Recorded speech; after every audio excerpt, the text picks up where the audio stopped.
All sports, all plays. Yeah. All sports, all plays.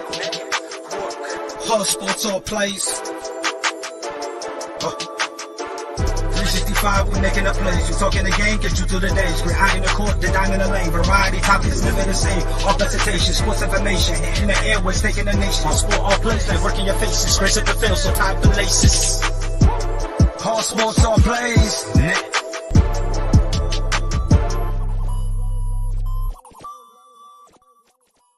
Yo, good morning, ladies and gentlemen, boys and girls. It is March 28th. Welcome to ASAP in the Morning.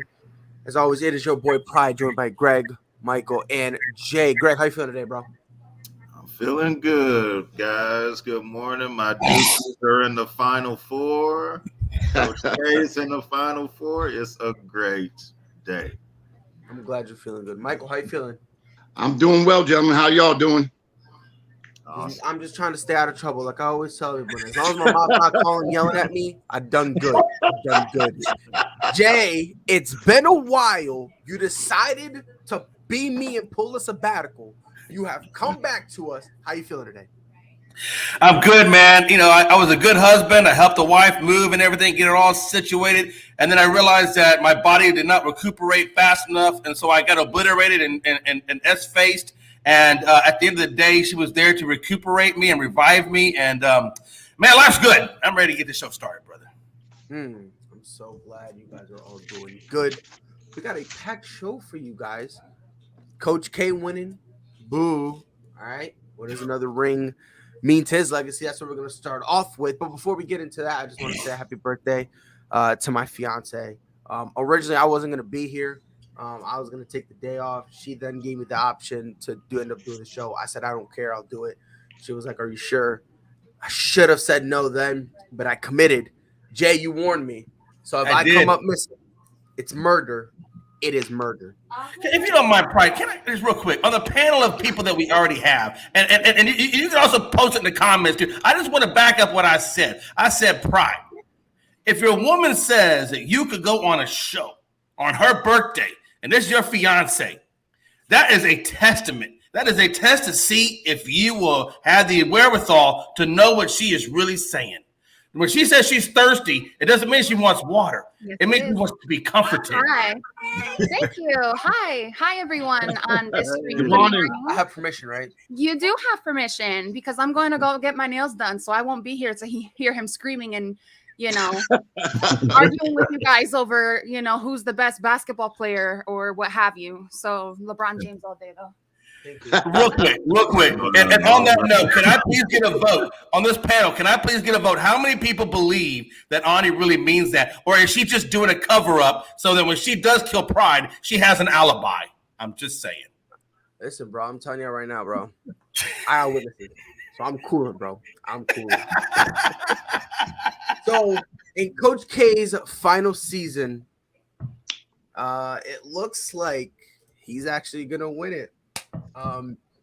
I have been the leader, the driver, the orchestrator of the anti-Duke bandwagon. I don't even hate Duke. I really don't. There's no hatred.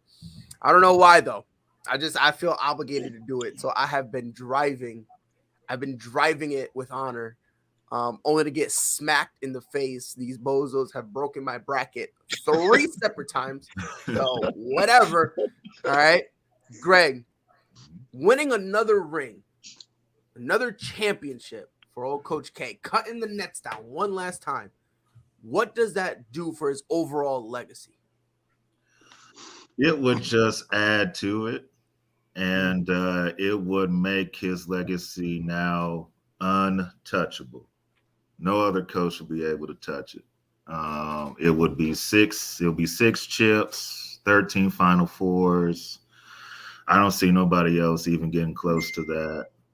I know living here in KC, everybody thinks Bill Self is this god, but there's only one, and that's Coach K. And I'm so happy for him. I'm happy for the guys that are there because I felt real bad when, Zion and, RJ wasn't able to get to that point. So for these guys to get it, It's a good group. I was so happy for them. So yeah, it makes it untouchable with this sixth one. Michael, do you agree? I definitely agree. And the simple fact, fellas, is that he did it on one team. Coach K, all he did been is with Duke.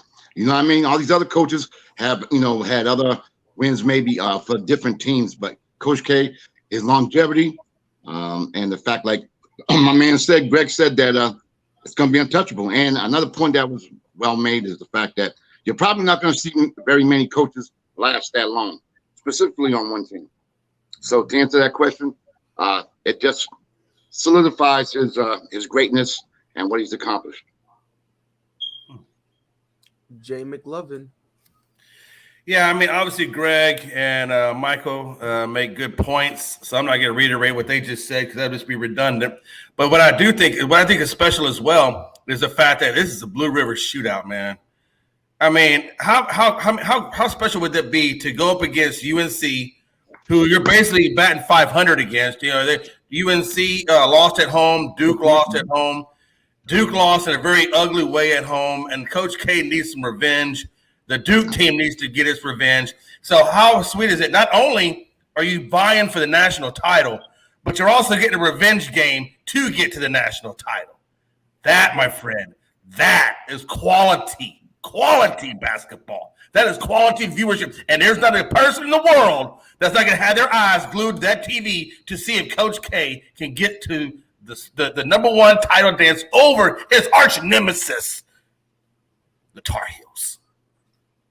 Yeah. I'll be honest, because Greg, you said it would make him, his kind of legacy like untouchable. I think he's already there.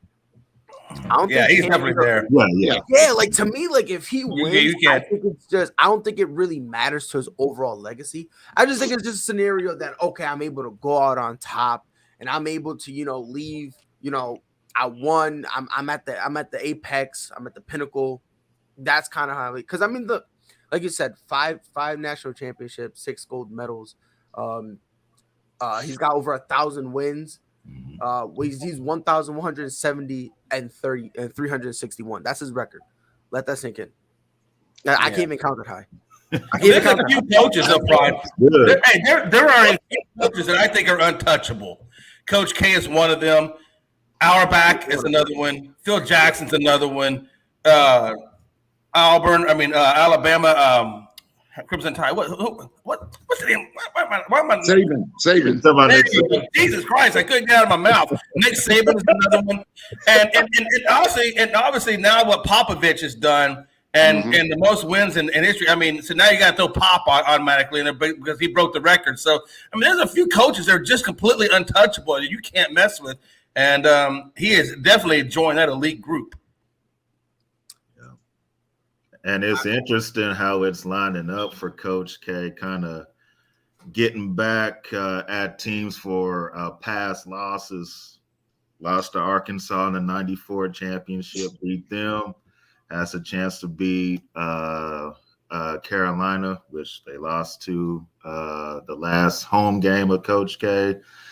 Then it can end with if Kansas beats Nova. Yes, Coach K's first championship was against Kansas in 91. Also lost to them in the Elite Eight a couple years back, so he can get vengeance on that too. So it's interesting how this is lining up. You know what's interesting to me too, Greg, is Pitino tried to convert over from basketball or NCAA to professional basketball. It didn't quite work out for him, so he went back to college. But, Coach K proved that he can coach on both sides of it, right? Because he did it with the Olympic squad. He managed those egos, and that's a lot of damn egos when you got the Olympic squad. And if you can manage an Olympic team, you can manage anybody. And so I think what he showed is not only is he relevant to college basketball, but it's also relevant to pro basketball, and that's really hard to do. And the only reason he's not in the pro is not because he couldn't go, it's because he didn't want to go. No, he didn't want to. But he could do it. I mean, that's how relevant. And I think that Coach K at the pro level could probably be just as dominant as he was at the college level. He's just that special of a guy. I don't know about that one, Chief. I don't know. I think so, man. I think Coach K has that ability, man. I really do. I mean, we're not ever going to know that, but I feel like if you can manage that many egos, like Phil Jackson managed those kinds of egos, I mean, if he could put that kind of star power around it, or you could do it without, because let's be honest, there's not a whole lot of Duke players that have come out that have been on the superstar potential. There have been some good Duke players in the game, but he's had a lot of just role player type of guys that just played certain roles and played them well. And if you can get that much out of your role players, I mean, and you can also do it at the pro level with that many egos, I don't see why he couldn't do it. Yeah, that's true. Well, I know one reason why he can't do it. Because he hasn't done it. I don't know. I think he has done it. He did it with the Olympic level. He did it with the pro athletes at the Olympic level. How is he not done? Jay, can I be honest? Yeah, go ahead. I always want the honesty. I could have went out there and coached them boys, and we would have won gold. You can manage those egos, but you can manage the egos? Oh, my God. I don't even have to. 100%. 100%. Matter of fact, I'm petty. I'm benching everybody. I'm benching everybody. Right? If I can get out there like that, I'm gonna start lineup. It's gonna be me just jogging out there like. I'm gonna start a petition right now that says "Pride for the Olympic Coach of the Year." I want Pride to be in the Olympics on the coaching staff. I need the talent. Though, hold on now. Oh, see, now you need the talent. Okay. No, like what we just won with a couple years ago. Like, nah, bro, I ain't doing that with that. I get it. We won't go, but nah, that was. But Greg, was Pride not really confident, saying, "Hey Jay, I could deal with this group"? And then I said, "Okay, let's get a petition going." And all of a sudden, he's backpedaling faster than the moonwalk by Michael Jackson. I'm talking about just put a glove on him, and he's Michael Jackson doing the moonwalk. No, I'm just saying the coach, the team that Coach K had. Anybody could have been the coach. Anybody. My unborn son could have been the coach. We're getting silver at least. At least that's barring injuries. Straight healthy, we triple digit everybody, bro. I'm just saying, man. I don't know. I don't think Coach K really needs this final win in terms of his overall legacy, because like he's done everything he's needed to do. You know what I mean? And it's like, if you have it, oh sure, obviously, who wouldn't want more wins? You know what I mean? Who wouldn't want to end it with a championship, right? That's why Peyton kind of hung around for as long as he did, and that's why Drew Brees was trying to hang around, right? Everybody wants to go out on top, right? But for his overall legacy, I don't think it makes a difference.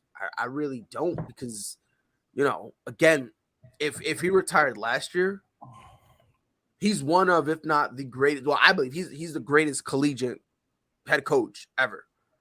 Definitely, yes. And you know what I mean? And that's me saying if he retired last year. You know what I mean? And like I said, that to me, Coach K being the greatest, I don't even think it's close. That's just me. That's true, yeah. That's just me. Like if you look at everything he's done, his entire resume, I don't even think it's close. So it's like, for me, when I see all that stuff, it's like, I don't know. Does he really need this one? I mean, I'm gonna pose that to Graham. I'm gonna start with you. Does he truly need this one? No, he does. It's not needed, but it would just be the complete icing on the cake. Like, okay, his 6. He had the 13 Final Fours. That's all it would be. He doesn't need it, but it would just put that last exclamation point on it, like boom, right there. It's 6. Yeah, man. I mean, does anyone here think that he needs this win? Anybody? I don't think he needs to win. I mean, look, his legacy is cemented. We know his legacy is cemented. So it's not a matter of needing it. It's just about wanting it. And I tell you why I think he should want it more than anybody. Because I said this at the very beginning, before this NCAA tournament even started. I said, you watch, man, Duke is going to go far. These kids are going to come out, and they're going to play their hearts out for him. And there's nothing better than when you have something to fight for. Like when you have something personal, like extremely personal, and somebody you love dearly, like they love Coach K, that changes and transforms a team. And I'm telling you right now, I said Duke was going to go all the way to the Final Four. And there were people out there saying, nah, Duke's not going to go that deep. They won't go that deep. Did you see what North Carolina did? So there was a few people that said Duke was not going to go that deep. And the fact that he's gotten to where he's at, it's basically like saying, go F yourself. I told you I'm Coach K. This is what I do. This is what I do. So I think he almost kind of needs it in a certain kind of a way to just kind of say, in your face. It's almost like I need it for an in your face moment. I'm Coach K. I do what I do in your face. Suck it. Now I'm going to retire and I'm going to go live out in the glory land. I get it, you know. So he doesn't need it for the legacy. He just needs it for almost for bragging rights. So basically, just a write off on the sunset, giving everyone. Just a write off on the sunset, saying go after yourself. You said I couldn't go far. Look what we did. And then if y'all look at that, I put it in North Carolina Tar Heels' face. My rivalry. I put it in his face. For the added shit on top. And to your point, Jay, I think you're the one who said it. It's kind of interesting how the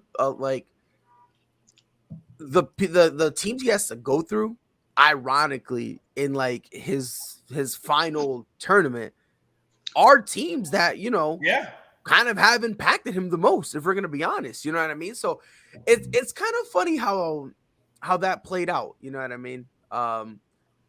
UNC, don't let me down.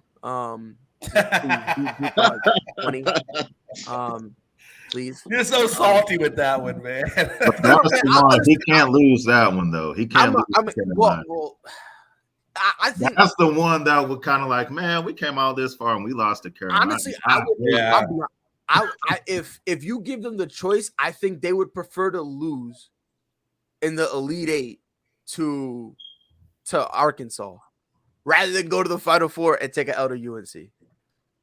Like, if you ask Coach K and he was honest and he kind of put all his cards on the table, he would have said it from the jump. Like, if I have to pick one, I would rather lose to Arkansas because there's just something about that wound that like doesn't sting as bad. You know what I mean? Like, you know, Fred Word, how you feeling, my guy? No, I'm good. Glad to be back with you guys. ASAP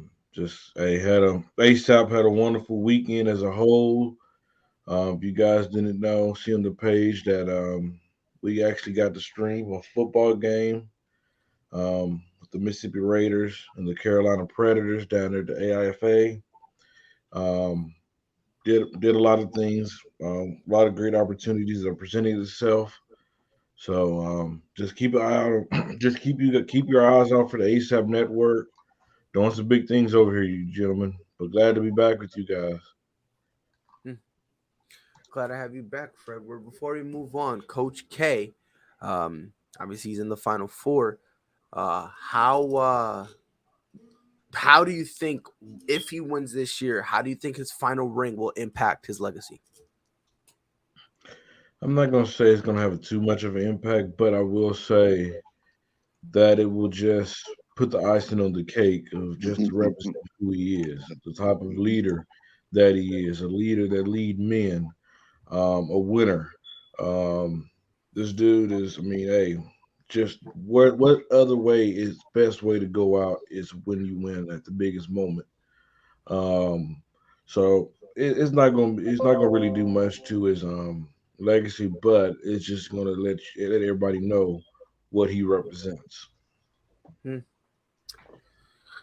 Well, I think we all here agree. He's great, and we hope he loses.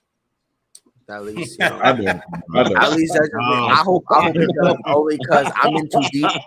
I'm in way too deep with it. I've been saying, I don't know if you heard Freddie. I've been saying I think Duke is gonna fall apart. Every time I said that, they just spin on me even more. And they just beat the bricks off me. So it's like I'm just kind of crossing my fingers. If they lose in the Final Four, I can kind of have like a yay moment, but again, they're in the Final Four. God bless them. God bless them. Gentlemen, I have a question for y'all. Moving on, I want to ask you guys about old porn star Jimmy, the greatest quarterback in the 49ers history. Quarterback better than Patrick Mahomes. The top 2 quarterback easily. By the way, did y'all know Tyreek Hill's a top 5 wide receiver? I'm sorry, that's too immature. Oh, here we sorry. go. Here we go. I'm immature. That's what I'm mad immature. Don't listen to me. Greg, let me start with you. Obviously, they've been saying for a while they want to get rid of Jimmy Garoppolo, but they haven't yet. Now, some people are saying that they've mended the relationship, at least for the final year. Other people are saying that the Niners are trying to do this weird mind game where they're trying to basically try to increase the trade value of one Jimmy Garoppolo. By the way, real quick, before I say anything, Chicago is a cesspool of a franchise. So I just want to throw that out there. And I just want to let you know Connecticut sucks. By the way, Freddie, that's how me and Rob say hi to each other. That's how me and Rob say hi. By the way, question: what seed is the Chicago Bulls? I don't even know no more. Oh, but you know who knows the seed of his team? Me, because we never won. Hey, I've always I want on record that I said Chicago was pretenders from the day one. I want that on record. I've been calling Chicago pretenders since day one, and we know what they are now. I just think Jay, I don't want to say pretenders. I just want to say injured. Yeah, I was about to say I wouldn't go as far as I just think it's the injuries that's really kind of bringing. I'm not going to put too much injury on them, though. I'm really not. So, hey guys, Freddie, they're losing important pieces. The same pieces you say would save your franchise is who they're missing. Zach LaVine, he's missing. Zach LaVine has missed plenty of games. I'm talking about right now.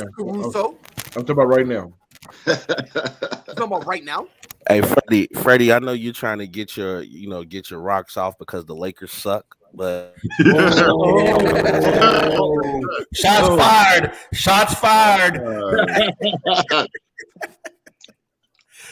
Poor Freddie, man. That guy will never heal.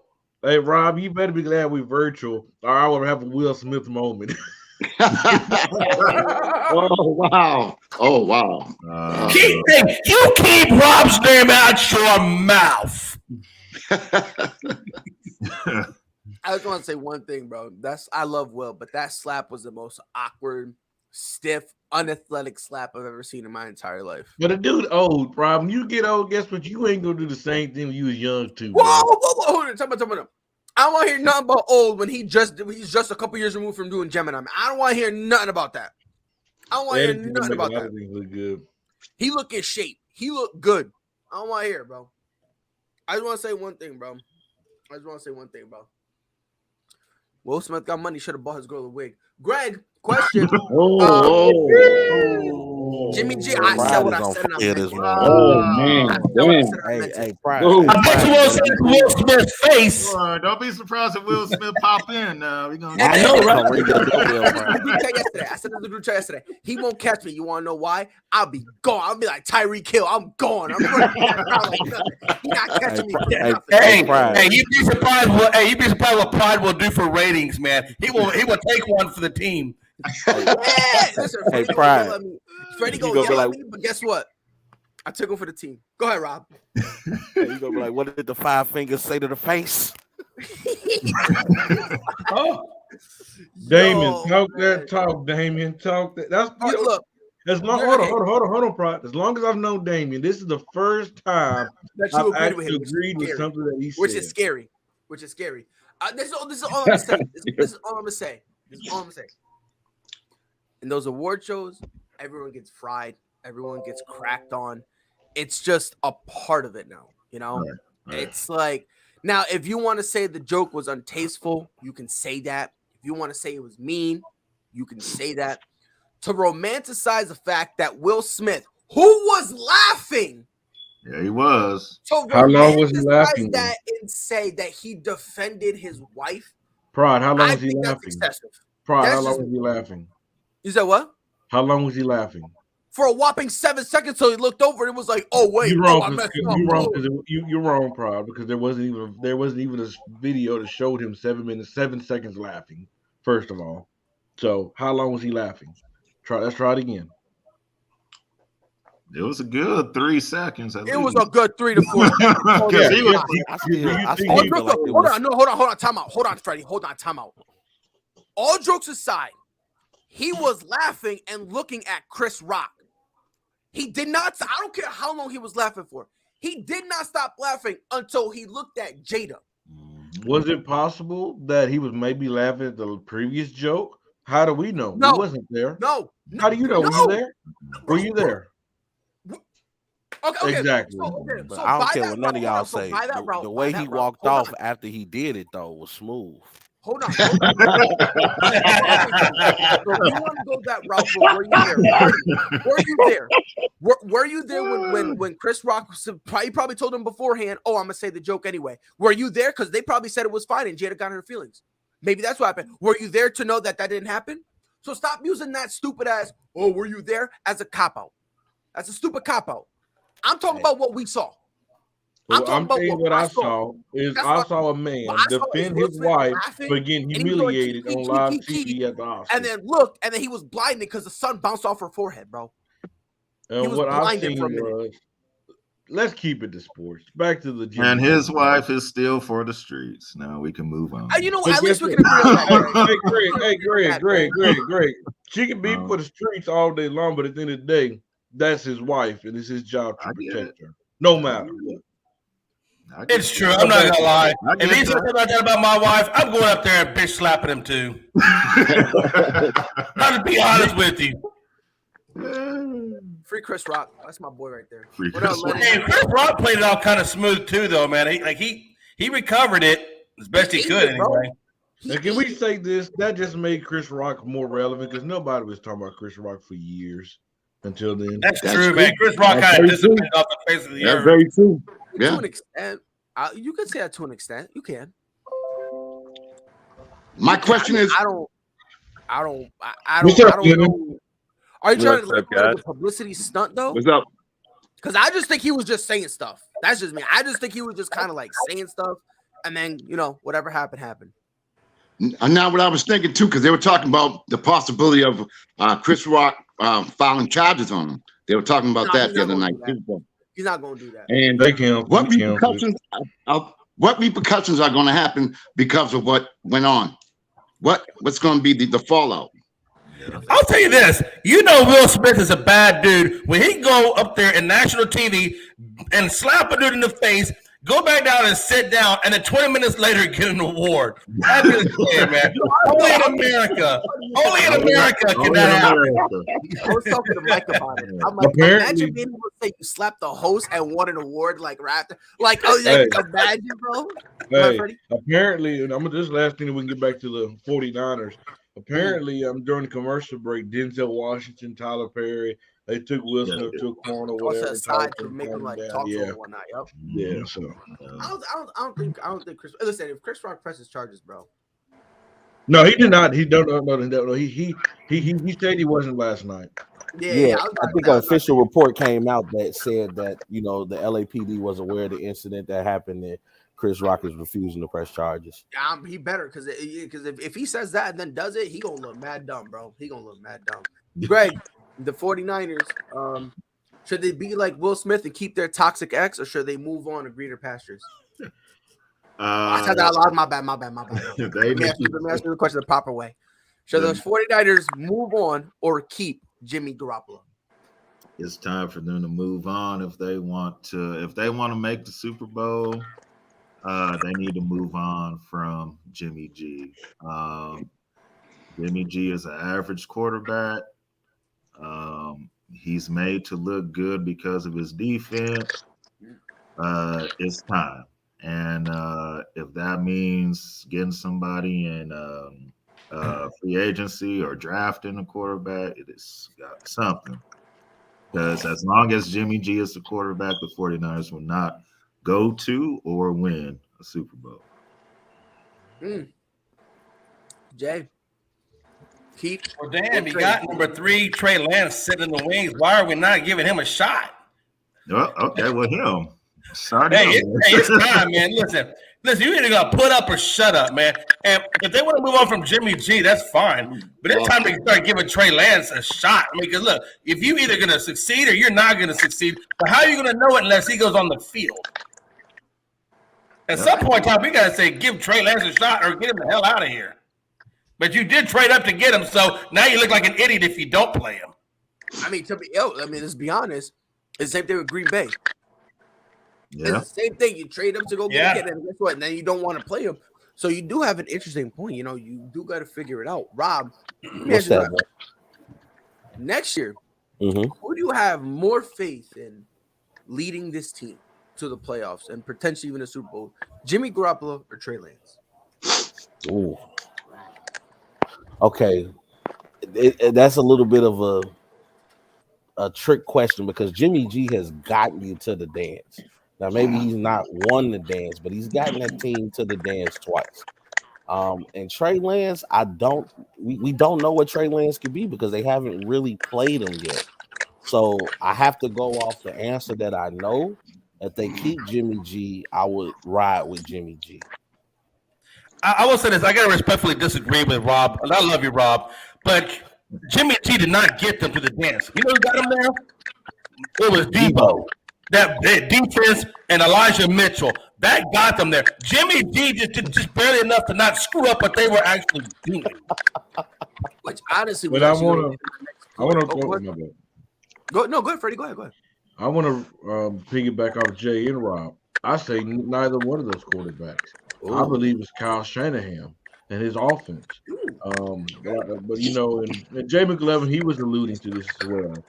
But I believe his offense, the way he used that running game and that defense, will have a better chance to get him there. Because, hey, we haven't seen the young man on the field yet. We don't know what he's capable of doing on the NFL level because we haven't seen him. So that's why I'm saying Kyle Shanahan in his system until we see Trey Lance. We already know what Jimmy G is. We know what type of quarterback he is.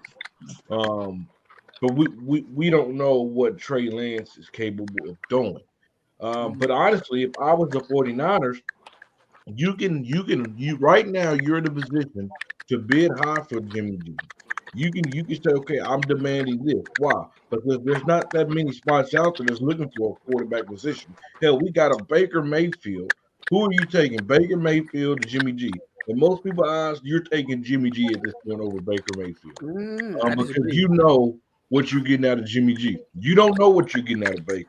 You don't know what you're going to. You don't know what you're going to get out of because they're. Hey, you mean? Hold on. Did you misspeak and meant Trey Lance or?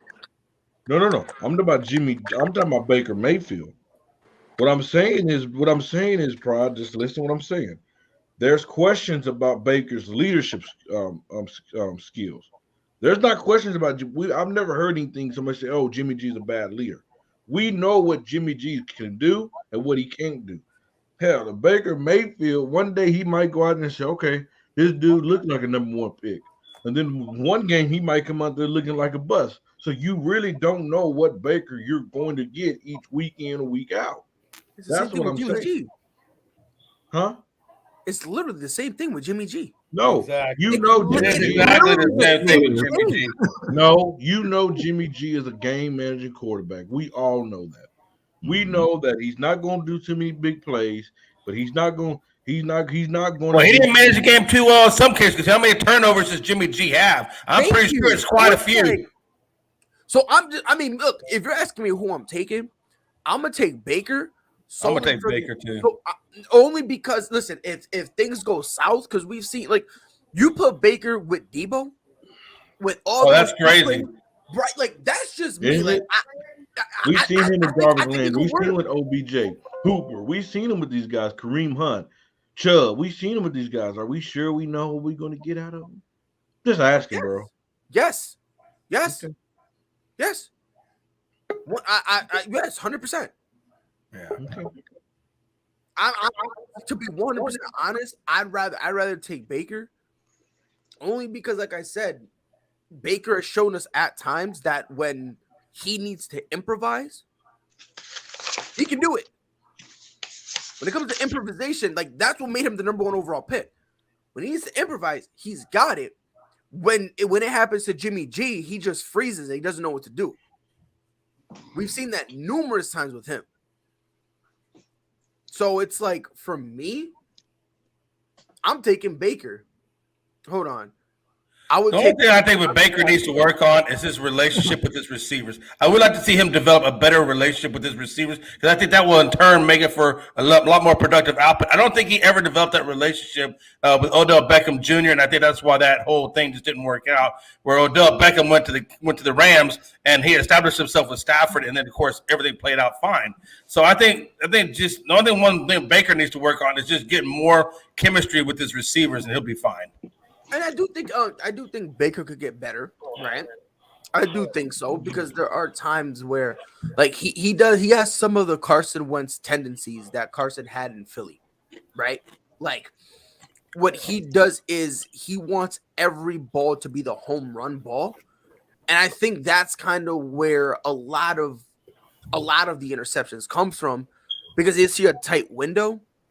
And they'll try to throw it in there. And it's like, I like that confidence to an extent. Because if you have somebody else open, like if you have no other option, all right, I get it. But if you have other options, like, again, we've seen him force the ball to Odell to get picked off when Jarvis is literally a yard past the first down marker. And if you hit him, not only would he would have caught it, but he probably would have gained like another 10, 15 yards at least. So it's like, all that is kind of where I look at it and go, I'll take Baker. Now, again, this is not me trying to say that Jimmy G is, he needs to get like released and needs to get like forced out of the league. And this is also not me saying that Baker Mayfield is going to be a top 5 quarterback, right? That's not what I'm saying. But if you're making me pick between those two, I'm taking Baker. If you want to say it's close, fine. Because they are kind of in the same, they're really in the same tier. But I'm gonna take Baker because, again, in terms of consistency, if you're asking me, Pride, who do you want the ball thrown 30? Who do you want throwing the ball 30 times? I'd rather Baker throw the ball 30 times than Jimmy G. So you rather do? I mean, is Jimmy G even going to throw the ball 30 times? That's just what I'm saying. That's what I'm saying. Yeah. Now Jimmy G looks nice because in that system, sure it works. And Greg said, what is Baker doing? What has again? You're saying that he got him their first playoff win in how long? To his credit, Pride, we have seen Jimmy G 2 times take this 49ers team on a deep run in the playoffs. We haven't seen that at the Baker, bro. You're okay. Baker have right. a better team around him. And guess what? And we've never in our lives have seen a game where Baker only threw the ball, what was it, 11 times? You guys fry Mac Jones only throwing the ball 3 times. And sometimes he should have. Jimmy G threw the ball 11 times. Yeah, that was it. 11 times. Yeah, every time I'd say, oh yeah, Mac Jones, and I do it for comedic effect. Yeah, kill Mac Jones for him only throwing the ball 3 times. Imagine somebody throwing the ball 11 times in an NFC Championship game, and everyone thinks it's sweet. At least he completed 2 passes, Pride. Right, yeah, the better completion percentage, bro. Let's get off it, bro. That's just what I'm saying. You know what I mean? And again, like, and again, in what aspect? What does Jimmy? And matter of fact, Freddie, let me ask you a question. What does Jimmy G do better than Baker Mayfield? He doesn't have the arm talent. Well, let's go off stats, because that's the only way we can go off of. Okay, right. Go ahead. So I'm reading this to show me the last year, 2021. Yes. Baker Mayfield completed 60% of his passes. Yep. He threw for 3,000 yards. Yep. 17 TDs, 13 interceptions. QBR rating about 83. Okay. Mm-hmm. Decent. It's just decent. Yeah. Right. Solid. Okay. Yeah. Solid. Jimmy Garoppolo, same year. Yep. Completed 68% of his passes. Yep. Threw for 3,800 yards, 20 touchdowns, 12 interceptions with a 98 QBR rating. And this was this past season? It's only showing me 2021. Oh, I didn't know he threw that many yards. And took his team on a deep run in the playoffs. But he didn't take his team. Those are decent stats. He's the quarterback. What do you mean he didn't take him? Because guess what? We gotta give him his credit, Prod. We have no. Hold on, time out. Because he could easily time out. Stop. I'm turning the ball over 30 times. Hold on. If you want to give him some credit, fine. That's okay. Don't sit there and say he brought them there. He didn't. He's He was the a leader role of that player team. at best. He's the role player on leader of the that team team. at best. He was not a Debo problem. brought them there. No, he Debo was the was the leader one of who that brought them team. there. No pride. I'm not going to let you do this, sir. Then you're out of your mind. Then you're out of your mind. Oh, And by the way, no, his completion percentage is probably based on short throws. It's still a throw. It don't matter short and long. It don't matter for screen. Hell, he completed the job. What I'm saying is, pride, is that he didn't go out there and turn the ball over 20, 25, 30 times for them to lose the game. They in the playoffs, this team did something that nobody in their right mind even thought of. They didn't think of them beating the Cowboys. They didn't Yes, think they of them did. What are beating. you talking about? Everyone had them beating the Cowboys and the No, Packers. the Cowboys was on the drugs? favorite in that game, bro. No, don't do that, pride. Don't do that, sir. And then they had Everyone in Green their Bay moms as had the the money. favorite. I They had picked the Green Bay as the 49ers. favorite. Jimmy G didn't beat the Packers. The No, defense he beat the didn't beat the That's what I'm Packers. saying. It was the no. defense. He's It the was the it don't defense. matter, He you didn't beat the guys. Packers. He's Yes, the it leader of the does. team.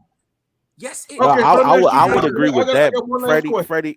Freddie, I would agree with that. Jimmy G is probably a better leader than Baker Mayfield. Yes, But I and think I'll if give we're you talking that. about Playing. statistically speaking, I would probably go with Baker over Look, Jimmy G. I got one last thing. I'm gonna point out that last point. The Super Bowl, the last Super Bowl, the Denver Broncos won. It was when they had Peyton Manning as the quarterback. Yes, They gave that man so much credit in that Super Bowl, and he and didn't did deserve it. little to No, he nothing. didn't do And he nothing. didn't deserve That man it. didn't He do didn't nothing. deserve it. He didn't So, deserve we it. gonna He had it use off that. his name, but let's not act like Peyton Manning wasn't a hell of a quarterback. That's He like was, comparing apples but he and wasn't oranges. that No, but immature. Rob, he didn't. That last one, he didn't deserve all No, that he love didn't that he got. deserve it, but like I No. said, it was a political thing because of what Peyton had done up to that point. So, of course, when you're a great quarterback, even when they win in spite of you, they're going to be like, oh, my God, you did so great.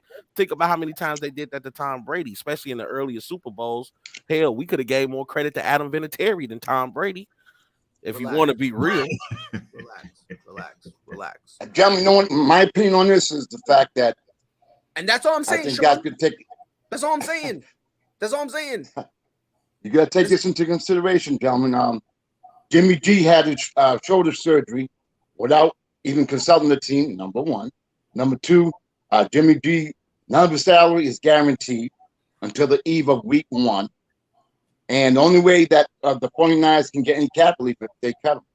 And this morning on the news, they were saying that the possibility of him getting cut might be the only saving grace for them as well. Whereas Mayfield's contract is guaranteed. I think that makes a difference. I'm talking about from I've the owner's even point of view. seen a possibility of the Browns cutting Baker Mayfield as well. Yeah, exactly. Yeah. But they'll still have to pay him $19 million though, Freddie. Yeah, because they want a first round pick for him, and everyone is like, well, you don't want him there. You're not going to keep him there. So why would we give you a first round pick if we can just wait a couple weeks? Yeah, cut him and we get him for free. Kind of the same way people are looking at Jimmy G. Hell, Why even if they did want him, he's not worth. What has he shown that he's worth a first round draft pick? He haven't done anything in the game to show that he's proven that he deserves that. I mean, come on, man. He has though. What He has he has. done? What? He won one playoff game. That's it. He won. Okay, he won a playoff game, the first playoff game, and what ages? He was one of the main reasons this franchise was saved, bro. He was one of the reasons. Let's be honest. He's the best quarterback they've had. Baker Mayfield. See, but Freddie, you got to get that hate out your heart, bro. You have to. Because when Baker went into Cleveland, man has not done anything down there, man. He's the reason why the team blown up. So let me get this straight. So if he's not good, if you don't hold on, time out. So if you don't win a Super Bowl or an MVP, you do nothing. No, that's Pride. horrible. That. That's Listen, bro.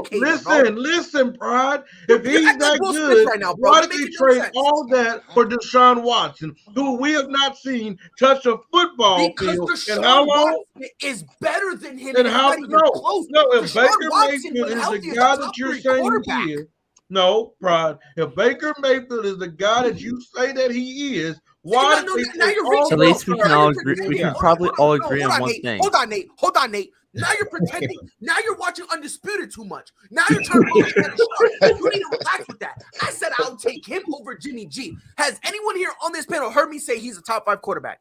No, but way you talk Has anybody? about it, I'm still talking. that Has do. anybody on this panel heard me say with Baker Mayfield next year he's gonna be the best thing ever?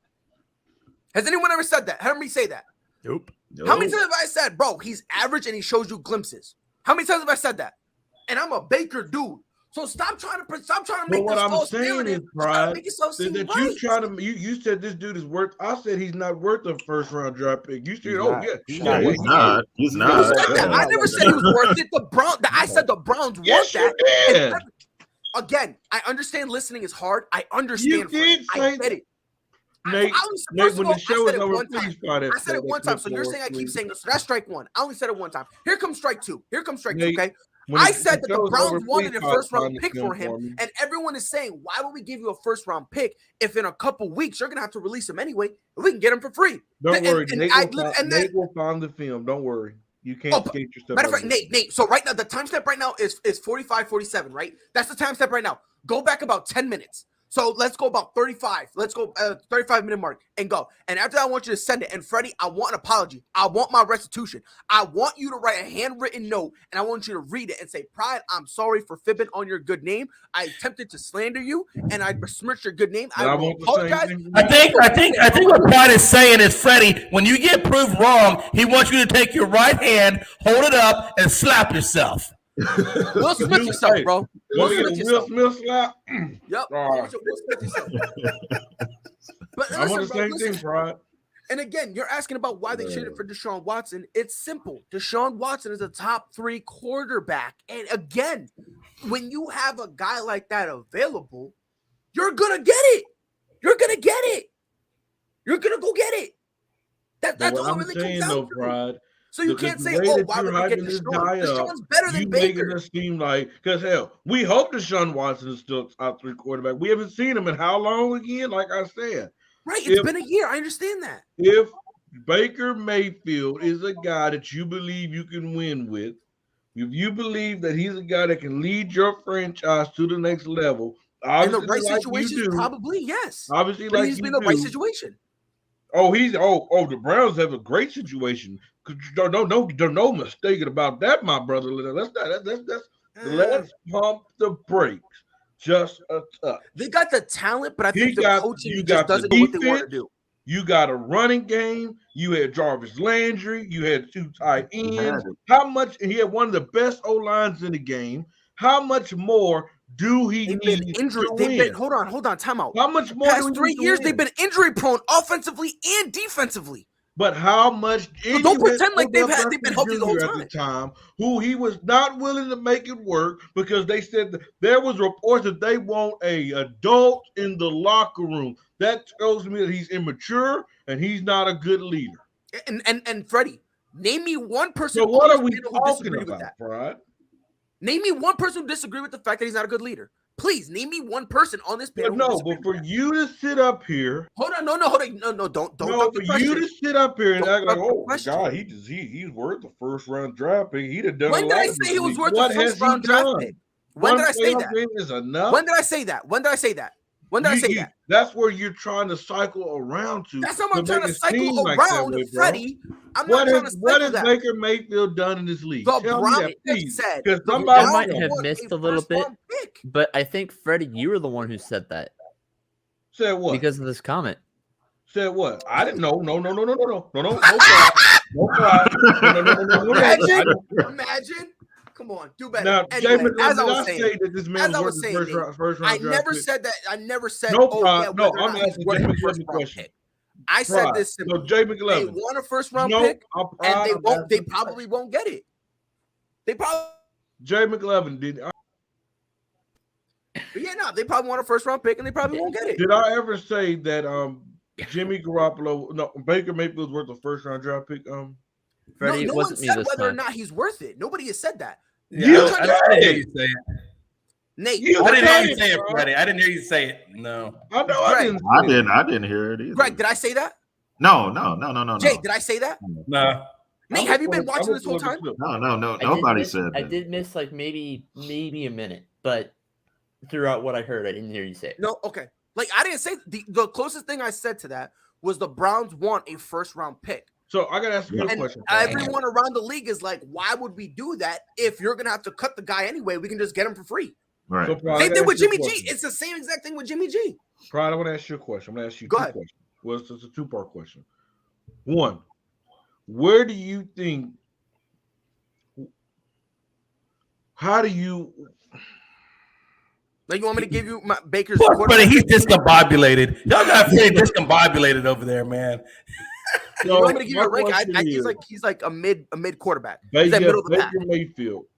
Where do you rank him? Do you think he's an elite quarterback? He's like middle of the pack. Okay, you got middle pack. He's an average quarterback who occasionally gives you like flashes of like great plays. Okay, my second part of this question is, what has he done in this league to be so we can think he's valued so high? What has he done in this league? He helped resurrect a franchise that's been horrible. You forgot. He helped, and I'm not going to give him the credit solely to him. No, I'm not going to say that. But he helped revive the Browns franchise, who went over. You got to be honest. Over. It's true. Over. He helped. Was it just him, or was it that No, he took talent? Or it was a large part of him. Hold on. See, and it was not no large. What? See, it is. No, it really honestly is. Because let's be honest, your team doesn't go anywhere without a field general. It really just doesn't. So what I said about Jimmy G, y'all jumped on me. A manager are two different things. So try again. No, so y'all trying to sit up here. Now I'm not gonna say he's a field general. I'm not gonna say Baker's a field general because he's more like a gunslinger. He's more like a go type of dude, sure. But don't field general and a game manager is the same thing. I can say that the turnaround for the Browns is a little bit more on Nick Chubb in that defense than it is with Baker Mayfield. I mean, you say that, but wasn't Nick Chubb there before Baker got there? Thank you for coming to my TED Talk. Maybe a year before. I understand the quarterback. I understand the quarterback have more. I understand the quarterback has a part in it, right? I'm not saying that. But I'm saying is we know they are at their best when that defense is performing on top level, and when that running game is when they're running the football. They're not better when they're throwing the football. They're better when they're running the football. Yes. Okay. And what is your point? What is your point? Basically the same thing I said about Jimmy G. No. But you turned me down. No. Yes. The difference is that Baker can throw the ball. That's the difference. If you depend on Baker throwing the ball 30 times, he's more likely to be successful compared to Jimmy G. Because we're not going to act like what happened between him and Odell Beckham Jr. was not a thing. I'm comparing him to Jimmy G.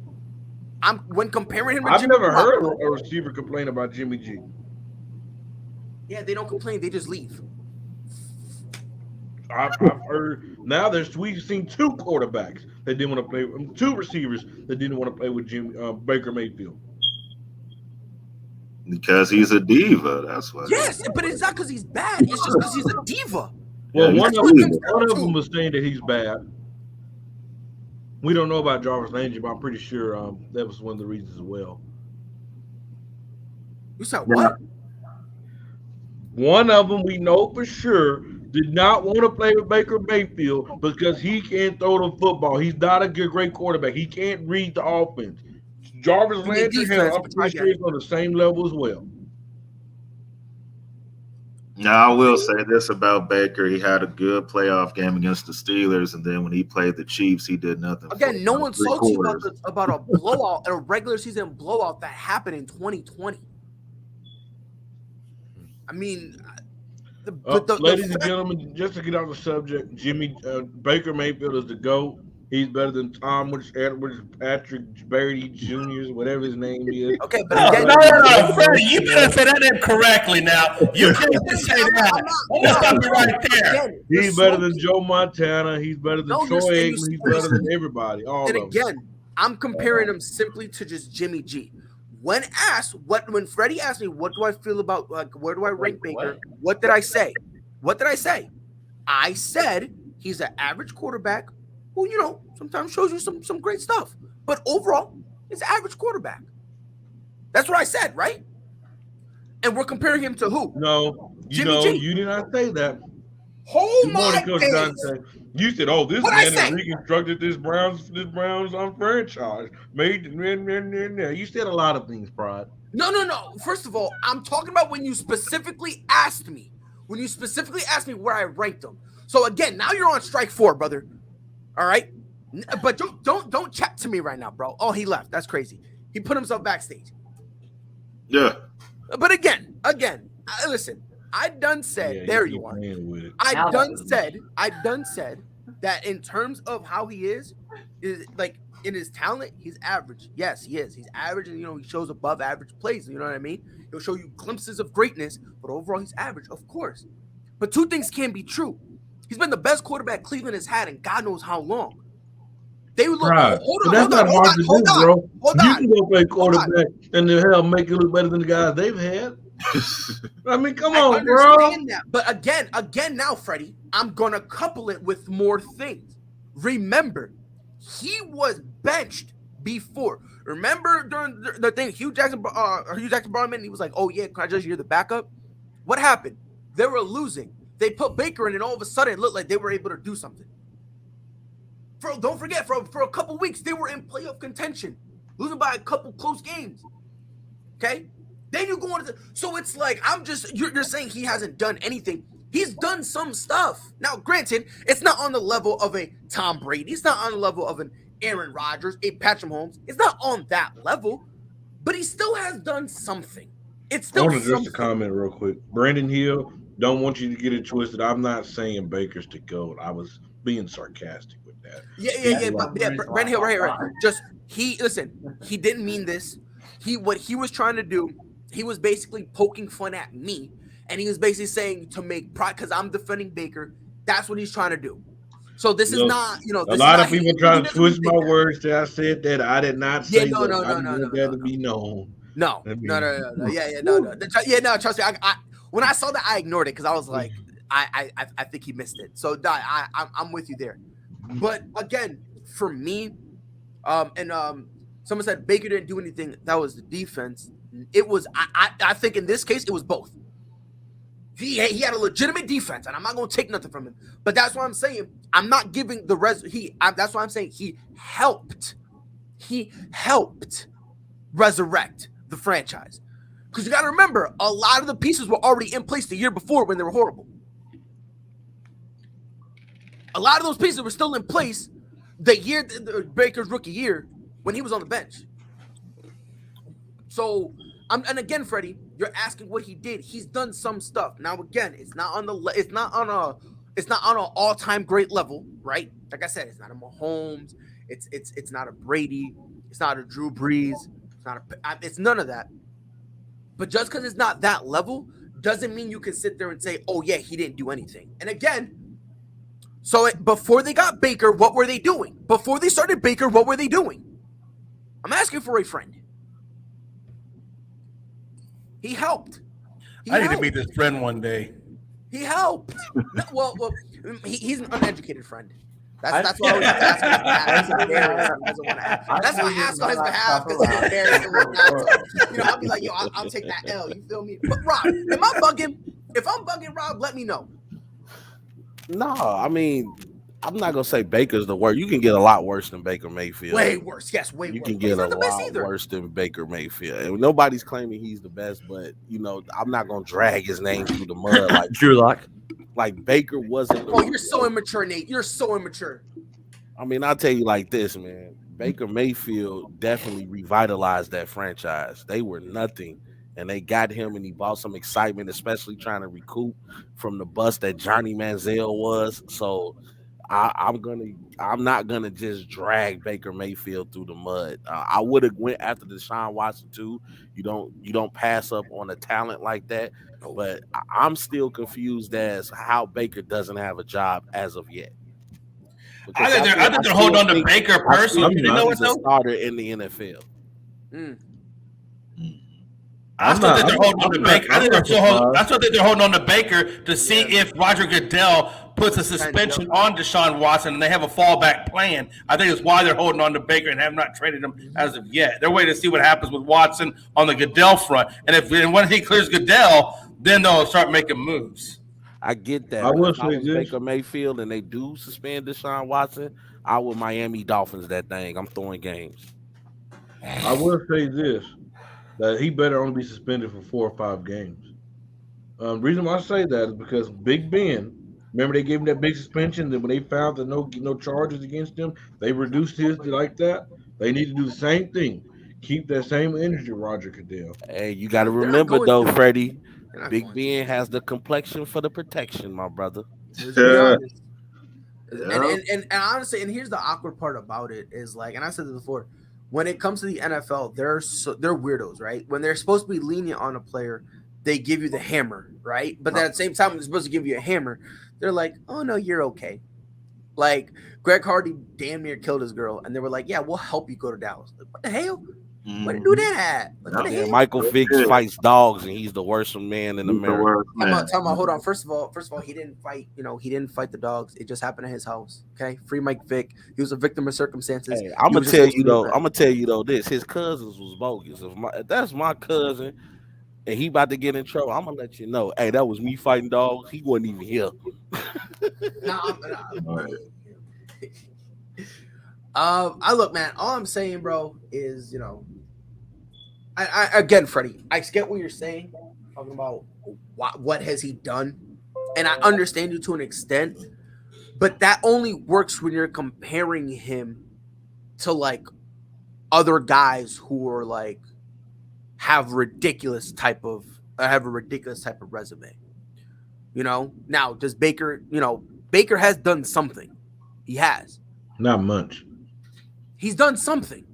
Not much. He's done something. Not much. He's helped resurrect the franchise, and he got them their first playoff Not win in hard God to knows do. how long. Not much.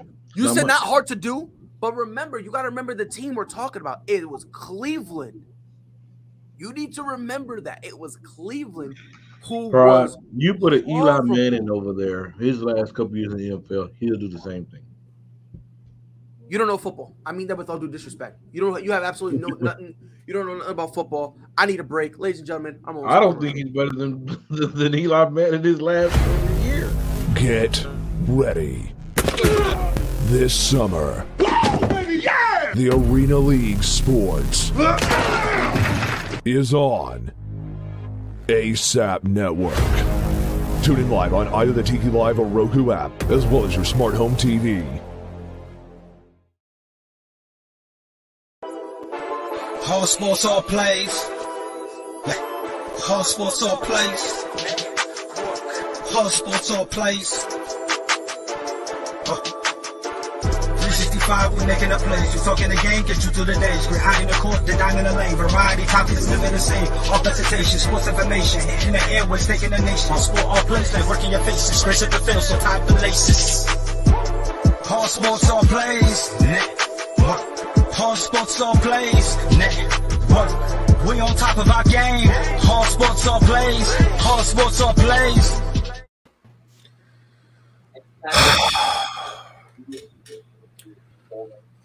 Yeah, I'm gonna say the elephant in the room. Did you just cut that man off and go to commercial like that? On God, I did. On God, I did. On God, I did. Nope. Not playing this game with I was like, what in the haberdashery and hemoglobin? You already. Yo, Rob, I can't stand you, dog. No, I couldn't do it anymore, bro. I couldn't do it anymore. Want to think back to where I left off at? No. So basketball, because that's what I want to talk about now. Because you about to give me an aneurysm, bro. You feel me? Like this is crazy. Like Jesus Christ. Love you, Brad. You're. Let me guess. You're gonna say your opinion was an entanglement. Phoenix, they're on fire. Number 1 seed in the West. But I love you too, Fredward. They have the best record in the NBA.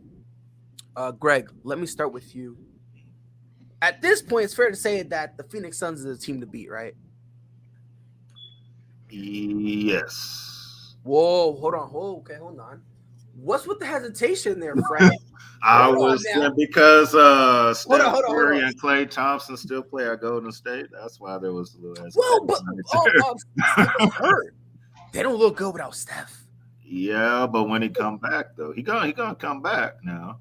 I think, if I'm not mistaken, I was reading something. They said they're trying to hold him out just until the playoffs, and then when the playoffs start, they'll let him kind of come back and just do his thing. Yeah. It's still the West is going to come down between the Suns and Golden State. A healthy Steph Curry at that time when they play in the conference finals, I would pick Golden State over Phoenix, even though Phoenix will have the home court. Really? I would, because yes, Phoenix did it last year, and all that, but still, Golden State has been there and done that more times. So that's one of the reasons. But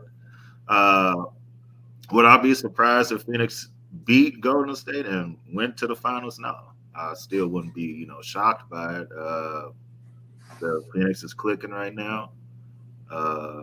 Book, they out there hooping. So whoever comes out of the West, that's probably who's going to win the chip anyway. So, but yeah, Phoenix is the team to beat as of today. Yes. All right, Jay, hold on your thought. You too, Nate. Freddie, when I said that, you kind of gave a weird look. Are you on that Shaq juice right now talking about if the Lakers are the 8th seed, they'll beat Phoenix? Is that what you on right now? Listen, oh, no. Oh, no. Come on, man. What are you doing? Yo, we're asking for it, fam. Listen, man.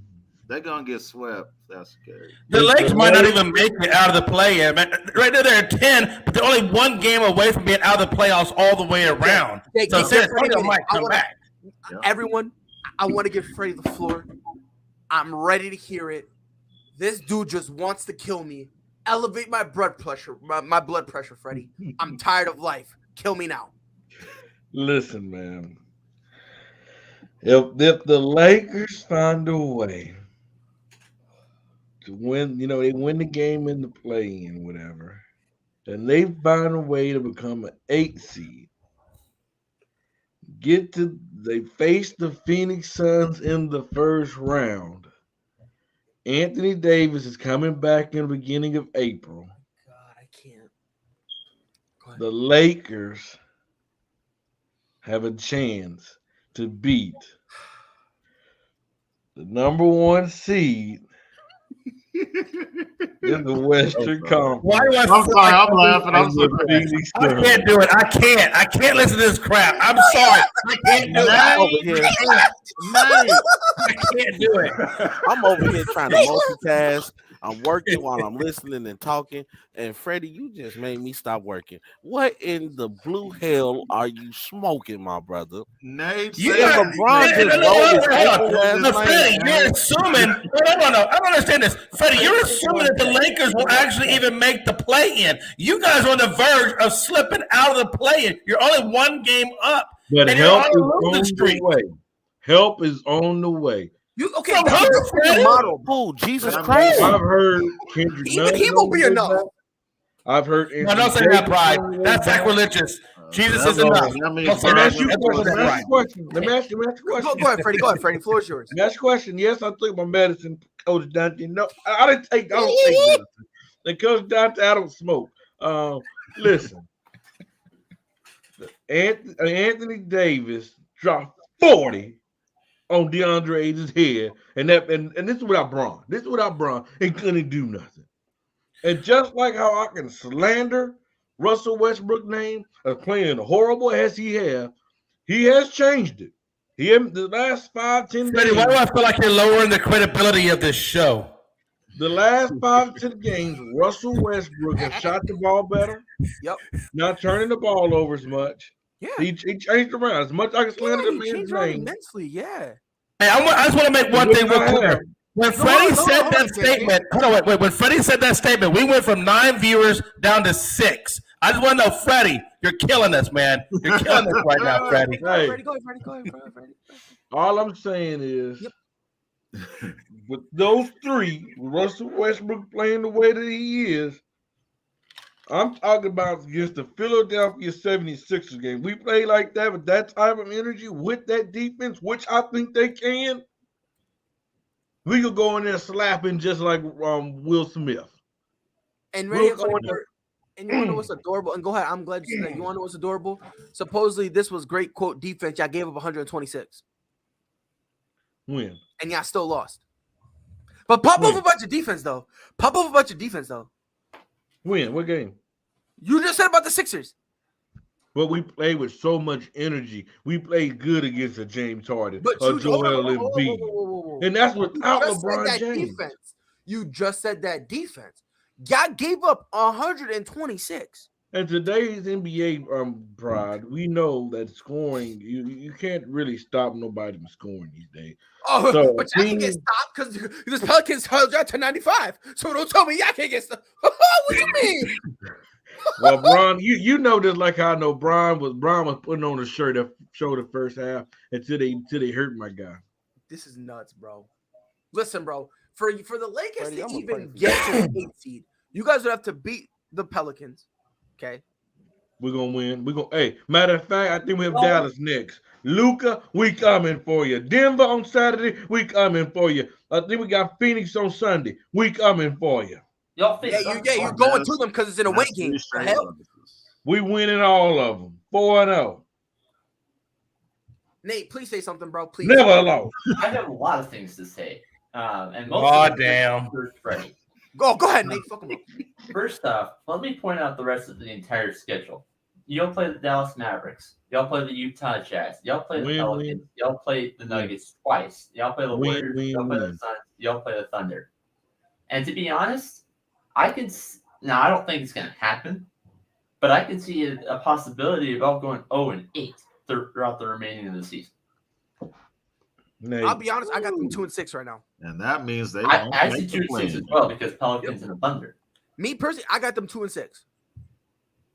We about to see Bron going on a run that we never seen him go on. And Anthony Davis going to come on. He don't have to because Bron didn't drop 50 for y'all to win. And then Anthony Davis is going back to the bubble Davis when he get back. Just they letting were y'all up by 23 points and lost. Nate, say that one more time. Nate, when you said that, though, was LeBron James healthy? Nate, was LeBron James healthy? Healthy enough to take 9 threes, stop playing, bro. And I love Bron. And I know was LeBron playing? Was Bron healthy? A while ago. I know that this was a while ago, but y'all played a Thunder coming out, who earlier in the season. That was like the beginning of the season. 73 points. That was like at the beginning of the season, bro. I get that. It still happened. We're about to be in April, not August, not October. It's still on this year's record. It's on this year. But Nate, let me ask you a question. Let's talk about last night's game. You brought it up. Was LeBron James healthy that entire game? Healthy. I love it when you say LeBron James healthy. I love it when you say LeBron James is healthy. You want to bring his health into things. Now he's not healthy. Hold on. Time out. We're not allowed to bring up health. Because guess what? Jada's not healthy, so we're not allowed to talk about that. Come on, bro. Anyway, who are you talking to? I just gotta be petty, Freddie. A guy who roots for the Denver Nuggets who has Michael Porter Jr. and Jamal Murray both out the entire season. And we have still hooping. Go ahead, Nate. At some point, Freddie has to realize that to be a good sports journalist, you have to be able to see things from an unbiased viewpoint. And Freddie is just too biased to really be a good sports journalist. I'm sorry, Freddie. I got to call it out. You got to stop being so damn biased. Freddie, I'm a Nuggets fan. And real quick, Freddie. Freddie. I just want to touch on because you asked, oh my God, is he healthy? He was healthy enough to drop 39 and play 42 minutes.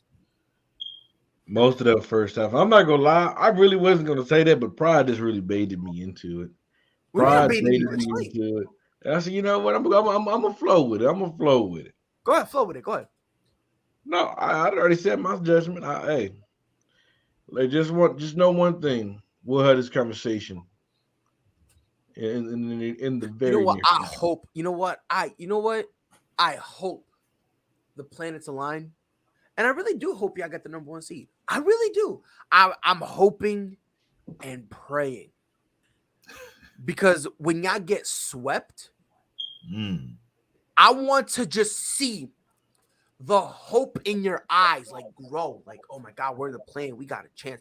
I want to see it grow. And then game 1, I want you to call it a fluke. Game 2, I want you to say injuries. Game 3, say it was, it was our first game back home. So that way, we got to adjust. Game 4, I want you to just make up some lie and say, you know what, it is what it is. And I want you to look at me. So that way, when the dog shit Lakers lose in the first round, you and all the other morons who can't even spell basketball, who thinks of basketball is sport, crying out loud, who thought that this team was going to do something, bro. To quote my friend, are they going to make the first round? That's what Freddie thinks that. Of course. Oh, look at Rob's face. Of course. Easy. You think so? I don't know, man. I don't know about that one. Bro, they're literally one game above the Spurs. They might not even make the play-in. Oh, no. Say it again, Rob, because I've been saying that for like the last 20 minutes. Bro, and listen, like I said, Nate. Playoffs! What about playoffs? I'm talking about playoffs. And by the way, Nate and Rob, Nate listed off their last 8 games.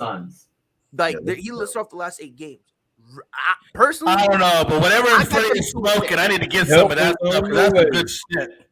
Help is on the way. From who, Freddie? Kendrick Nunn and Anthony Davis. Freddie, unless the Lakers are playing in the middle of the ocean and you're going to have Moses coming with his staff, you don't have enough help coming. Rob, I just want to say one thing. Bro. Because here's the thing, bro. I love LeBron. I think LeBron's going to show up. I really do, right? If you need to rely on Kendrick Nunn, that lets you know everything already. What's going on? I didn't rely on him. When I say that, you just said help is on the way, and you said help. I didn't say we were going to rely on him. That's help. That is help, but I didn't say we was going to rely on him. But see, it's funny to me how the narrative changes, Freddie.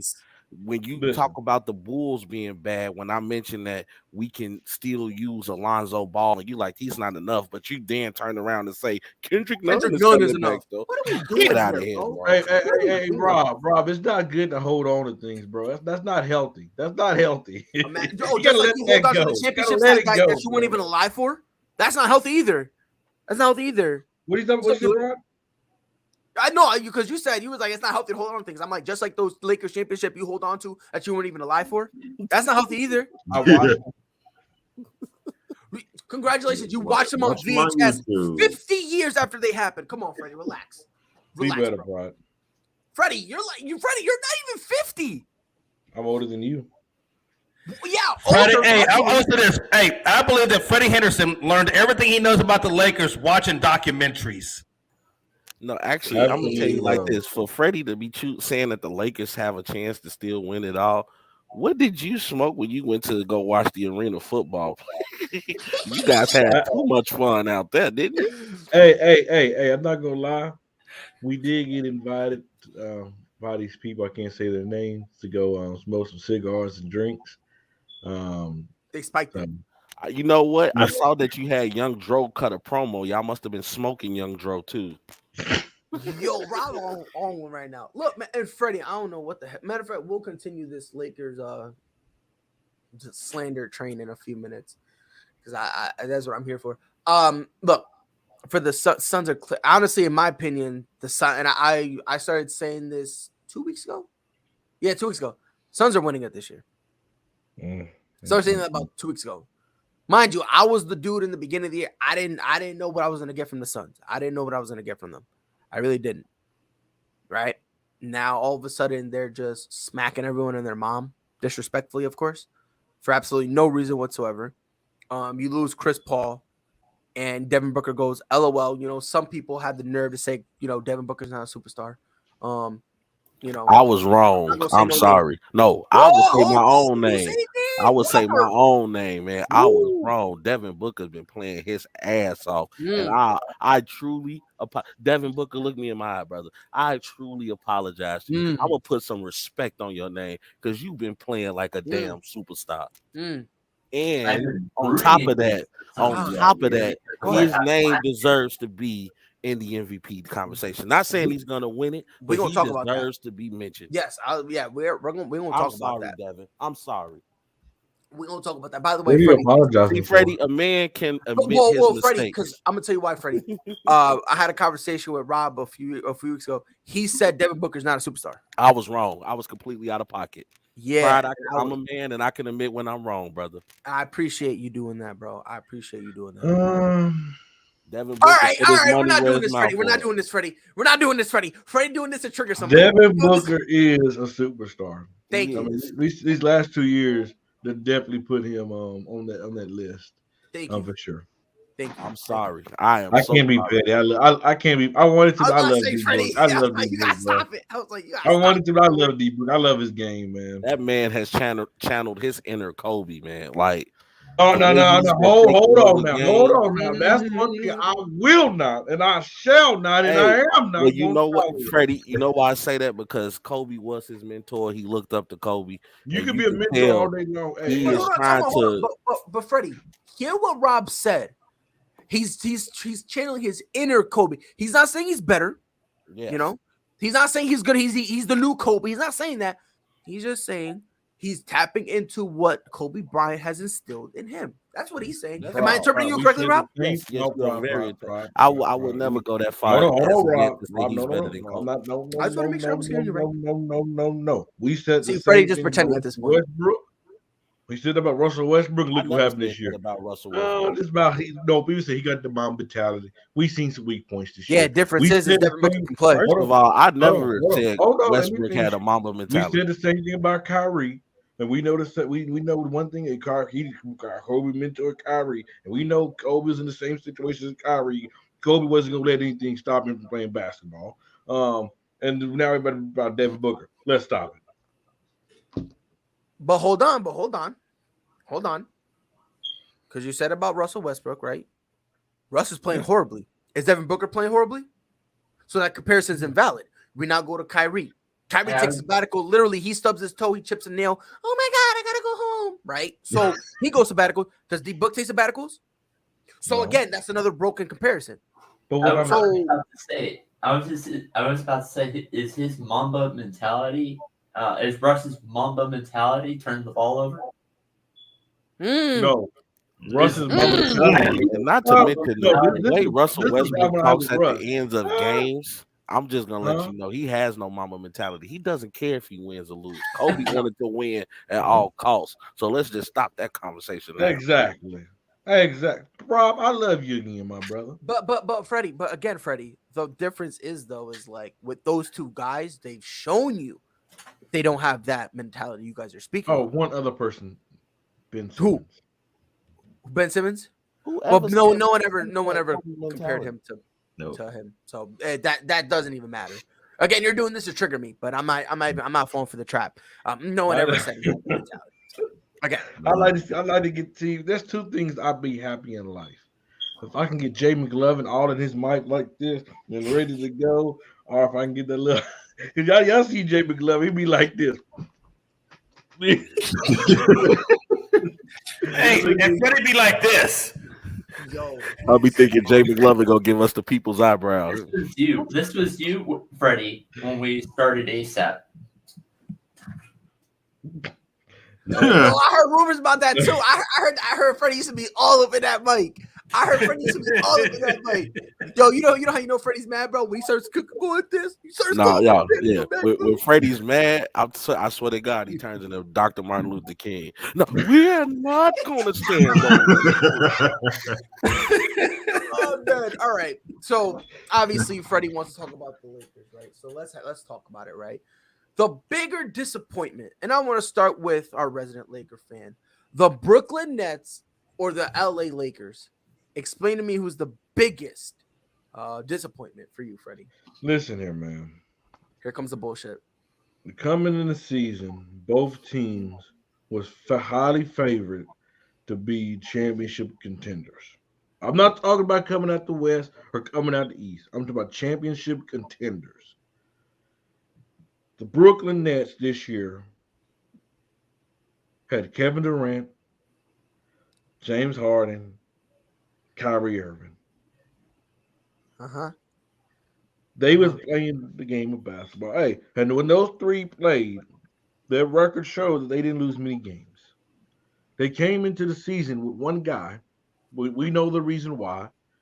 Could not play. So he was missing for a good minute. Okay. Mhm.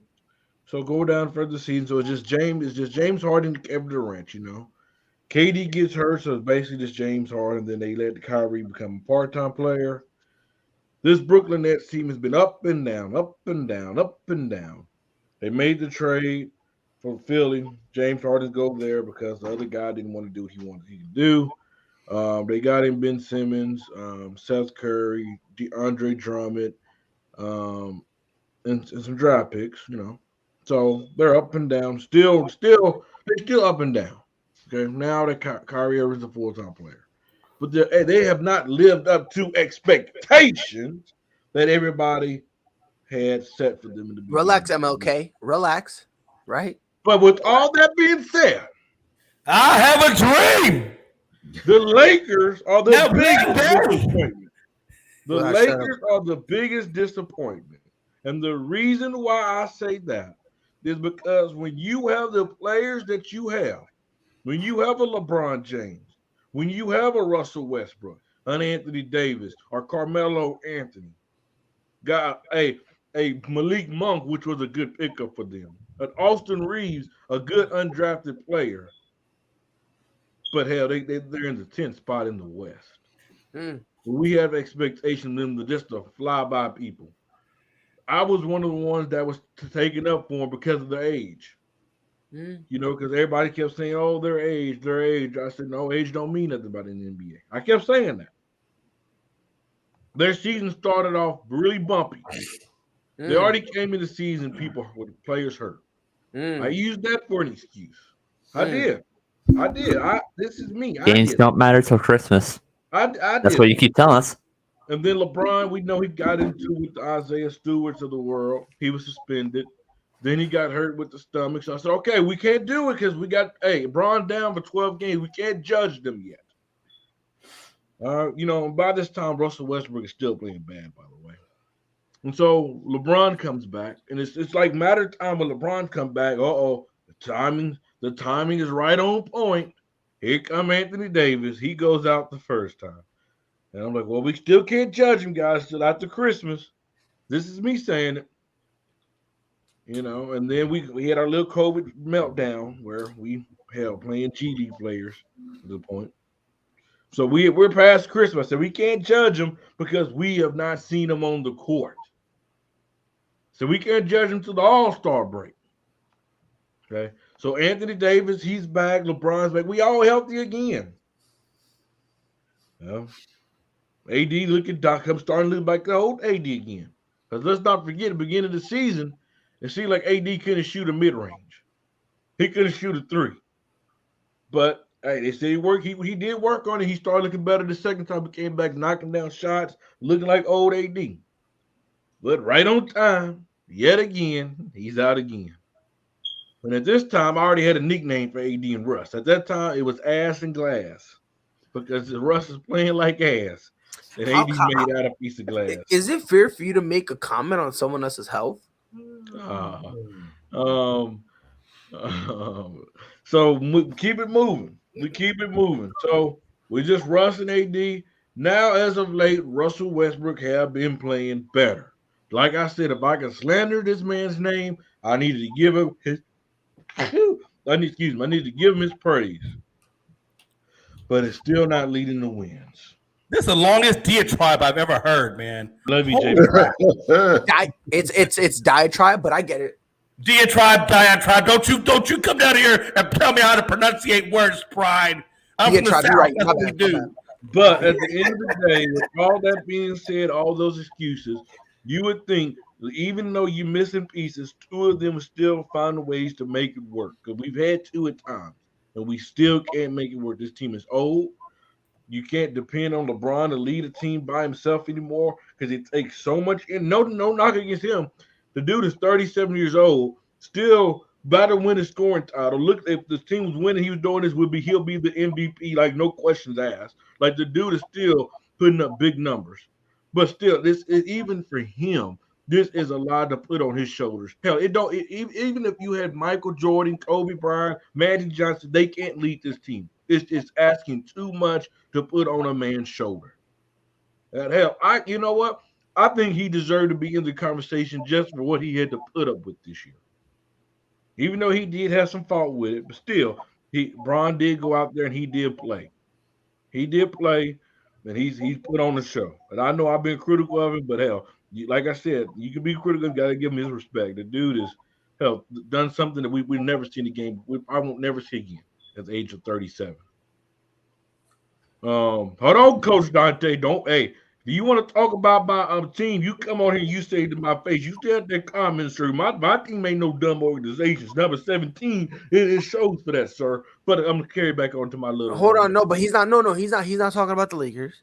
If you look up, they're talking about Portland. Yeah, he's talking about Portland. Not the Lakers. Portland. I'm sorry. Yeah, he's commenting with someone else. Yeah, someone else. I'm sorry, my brother. I'm sorry. Man, Freddie got that green Kool-Aid and they got cherry Kool-Aid, and it's all discombobulated.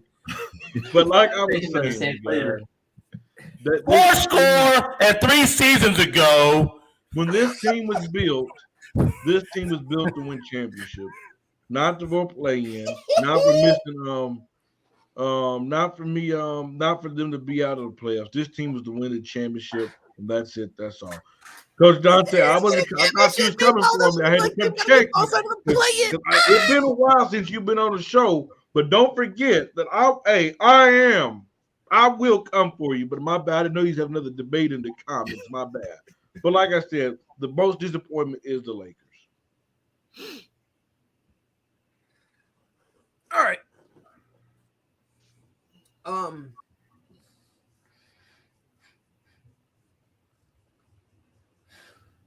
It's just funny.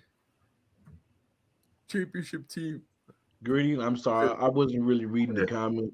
I just seen Coach Dante's comment. That's why. Okay. It's just funny. The Lakers were a championship team. And it's funny. People have been saying this. Yeah, how quickly we forget. MVP. Yeah. Said from the jump, team gonna be dog shit. No one wanna listen. Team gonna be dog shit. No one wanna listen. I said it's first round exit. Nobody wanna listen. Oh, and behold, here we are. What a time to be alive. First round exit, and I was still wrong. Because they got, in order to be a first round exit, you gotta make it to the first round. You talking about we a championship caliber team. We this is a championship team. Good thing you're not a betting man. Freddie, I'll let you speak. I'll let you go on your whole thing. I'll let you go on your whole little soliloquy. I'll let you. I ain't say not a word. Not a word. I laughed a couple times because Nate had me laughing. Nate was saying some funny shit. But without a shadow of a doubt, it's the Lakers. And I'm going to tell you why it's the Lakers. And it's simple. They're dog shit. That's all it really comes down to. That's all it comes down to. I think calling the Lakers a disappointment, Greg, Jay, Nate, Rob, whenever you come back from your sabbatical, I feel like we could all agree here. Calling the Lakers a disappointment is disrespectful to the word disappointment. I feel really like us calling the Lakers season this year a disappointment. Freddie, I let you speak. Bro. Just please. Right? By the way, I'm not talking about that comment. I'm not even gonna mention that comment because they were like, hey, Pride, let's be honest. This Lakers team is playing like an overglorified D2 school right now. Well, honestly, even worse, bro. You put them in the D3. If you put them in the D3 bracket, they're getting bounced in the first. Like they didn't even meet. They didn't even get to the best of 32. Like I'll even give you that. Yeah. Outside of LeBron James and and occasionally Malik Monk, right? Because there'll be times where Malik Monk just be balling like crazy, right? Outside of him, everyone else is basically just in the way. Including Anthony Davis now, I just, obviously Russell Westbrook is the biggest problem, in my opinion. I don't care what anyone says. If you disagree, well, you're an idiot. I mean that with, of course, all due disrespect. But again, with Brooklyn, we're having conversations asking is Brooklyn the most dangerous 8th seed ever if they get into the, there's no question that they're going to get out of the play-in. No one has that question, right? There's no one saying that. And if they get into the 8th, let's say they get to the 8th seed, whoever the number 1 seed is, whether it be Boston, whether it be Miami, whether it be Milwaukee, whether it be Boston Philly. not beating them. You said what? Boston can't beat them. But I'm sorry, I can't hear you. Boston can't beat them. Finish over 500. Maybe I'll take your opinion legitimate. Until then, go back to your corner. As I was saying before, I was totally interrupted. No matter who the number 1 seed is in the East, the Brooklyn Nets have a chance. They have a legitimate chance. So it's like they have a real chance. So it's not like they have any puncher's chance. They have a legitimate chance. Oh, of course. The Lakers don't even have a puncher's chance. They don't have a shot. They don't have anything. Hold on, what'd you say, Freddie? You said they don't have a shot. It's your turn to talk. No, hold on. We just caught him. He said they don't have a shot, but this is the same dude who said that they could be fit. My bad. You want me to read the Lakers schedule again? No, Nate. No, we really don't. If the Lakers go 2-6, it's over. They're not making the playoffs. So we go 8-0. No matter we go 8-0. Does that change? But why would you even say it? I mean, they're not going 8-0.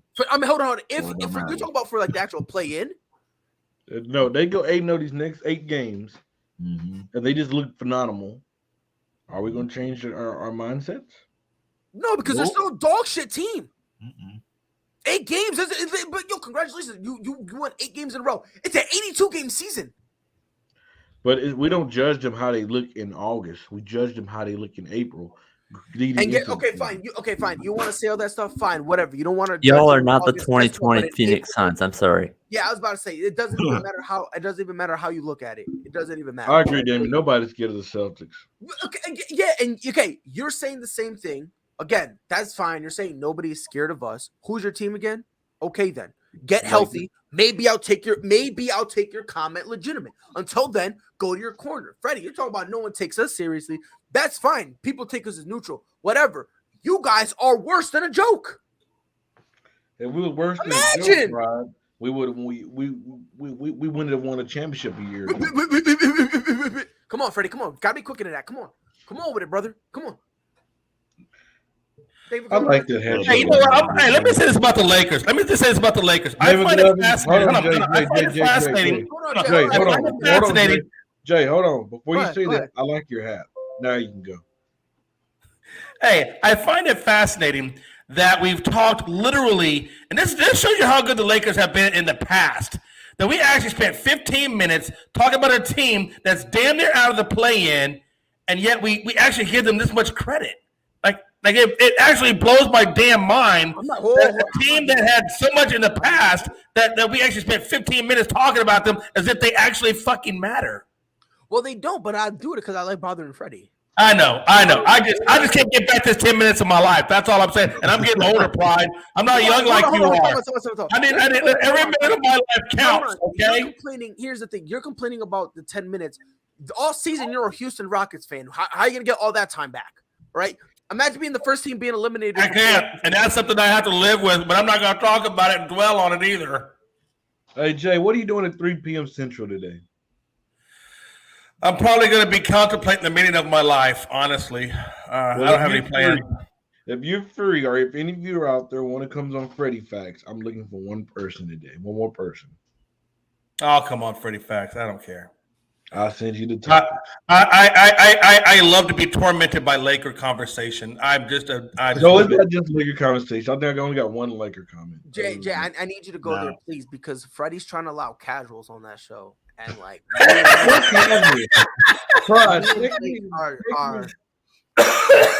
and Mike are trying that's the idea for the next ASAP shirt. No casuals.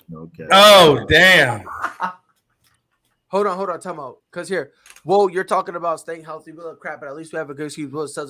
Well, simple. It's real simple, and it's really not an excuse. It's just the actuality of the situation. First half of the season, we played with zero energy. Not only were we playing with no energy, but at the same time, we played like, frankly, bitches. Let's just be honest. That's all it really came down to. But you ready for the part? Robert Williams for the rest of the season. Yeah, torn meniscus. It is what it is. It sucks. Hey, but I'll tell you this. How much have we slept on Boston? How much have we slept on Boston? I was sleeping on Boston. But here's the thing, and again, I'm saying this as a Celtics fan. You guys, like, no one has really slept on us because let's be honest, it's not like we were winning quietly. before the All-Star break, we were down bad.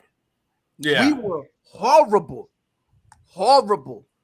We were a bad team. Anytime we got punched in the mouth, we would cower and go, "Oh no, don't hit him!" Like we played horrible. I don't know, like I don't know what happened. Supposedly we've had meetings, and rumor has it, I really believe it. Rumor has it, dudes was fighting in the locker room, and they got all the animosity out. Derek White came over. By the way, he's a top 3 player in the NBA at me. But like, it was a joke, by the way. Don't get triggered. I just think what really happened, like the main thing we really changed, frankly, was just our energy.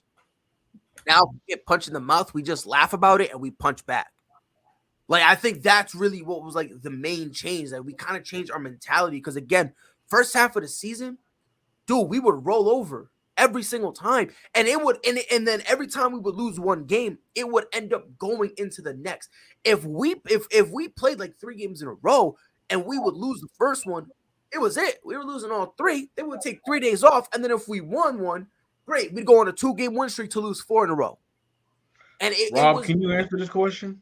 Go ahead. This one? I want Rob to answer. What question? What question? Can you read? Why Where's can't the the Bulls question? be good basketball teams? He said you still got Zach LaVine out there, you still got Nikola Vucevic, and you still got DeMar out there. Why can the Bulls beat good basketball teams? What do you mean? Why they can't? They have. Rob hit his face as soon as that question came up. You said what? Rob hit his face as soon as that question. Oh, you're talking about them? Oh, well, I mean, no. I don't want you to answer. I wanted Rob to answer that, sir. I bet. So, matter of fact, so keep that question in your back pocket. When Rob comes back, you can ask him. I think he's running.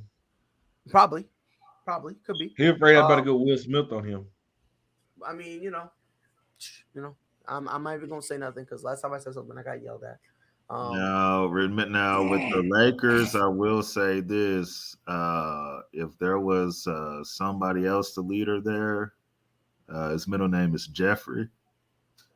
If he was leading the team, him and Russ would have had that fight just like he did with Steve Kerr, and they probably have a different record right now. Yeah, probably worse. Get out of here. No, it'll be better because he'll be off the team. Get out of here. Not Jeffrey. Jeffrey can't do it. No way. Not MJ. Michael Jeffrey Jordan would have not beat the brakes off. Yeah, he would have left. Yeah, Jordan definitely would have done that. Absolutely, he would have had a better record. You're talking about him and Russ fighting in the locker room. Oh, yes, they probably would have. Yes, they would have. Oh, you're talking about that? Yeah, they would have. Yeah, they would have fought. Yes. No, I don't know who wins. I don't know who winning. So because Bron ain't that one thing about Bron is approaching it a different way. He's okay. Maybe if I let him, if I do this, he'll, Bron ain't gonna attack you like that. That's not him. And it's okay. Exactly. Different ways. And that's why he's not MJ. But that's another reason why. But no, Jay. I'm gonna say this, bro. Magic was a better leader than Michael Jordan. Shut the hell up. Shut up, Freddie. Shut up, Freddie. Not even bullshit. Stop. Not even close. I'm with you, Freddie. That's not even close. But what I'm saying is, that don't take away from Michael Jordan being a leader. Jordan led in a different way. Him and Kobe led more talking trash, talking shit, calling you out. And then LeBron and Magic is like, hey, this is how you do this. Hey, pulling you aside and help you work. It's okay to have different ways to lead. You don't Michael Jordan led is not saying, oh, this is the way you do it. Because Magic Johnson is a better leader than Michael Jordan. LeBron is a better leader than Michael Jordan, better leader than Kobe. And it's okay to say that. It's different ways to lead. But that's all, hey. I wouldn't say better leader. God, I couldn't listen to more of that bullshit. I don't know what happened. No. That bullshit was too much. Even though you might be a great player, that don't make you a better leader. Don't ever let that get that twisted. He might be a great player. I'm not getting anything twisted. Michael Jordan was the epitome of a leader. I don't even know why you even contemplating that. So you think there's no discussion about that. Michael Jordan said you're gonna play basketball to a certain standard, or you're not gonna be on this team. So and he holds you to a standard. I'm sorry, LeBron doesn't hold you to a standard. A leader sets the example. A leader does not walk off the court simply because you're getting beat in the playoffs. I'm sorry. I told LeBron walk off the damn court because he's getting beat in the first round. This is why when it comes to this conversation, this is why people who say stuff like that look dumb, right?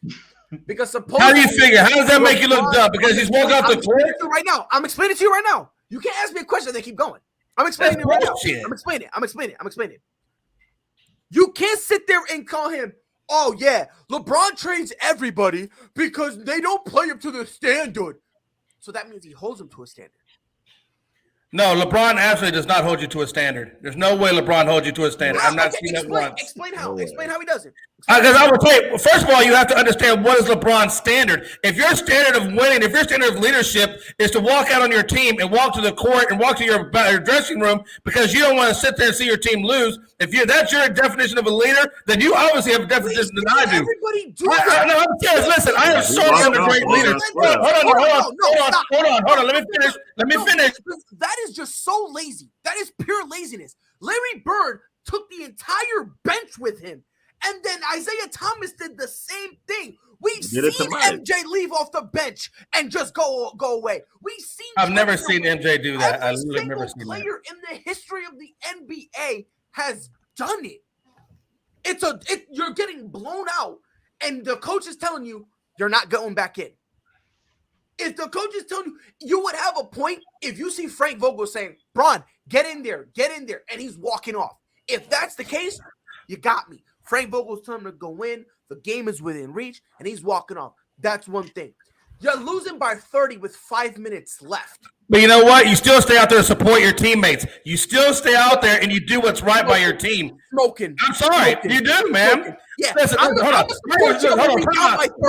Hold on, Pride. We're down by 30. We lost by 25. Woo! Got it.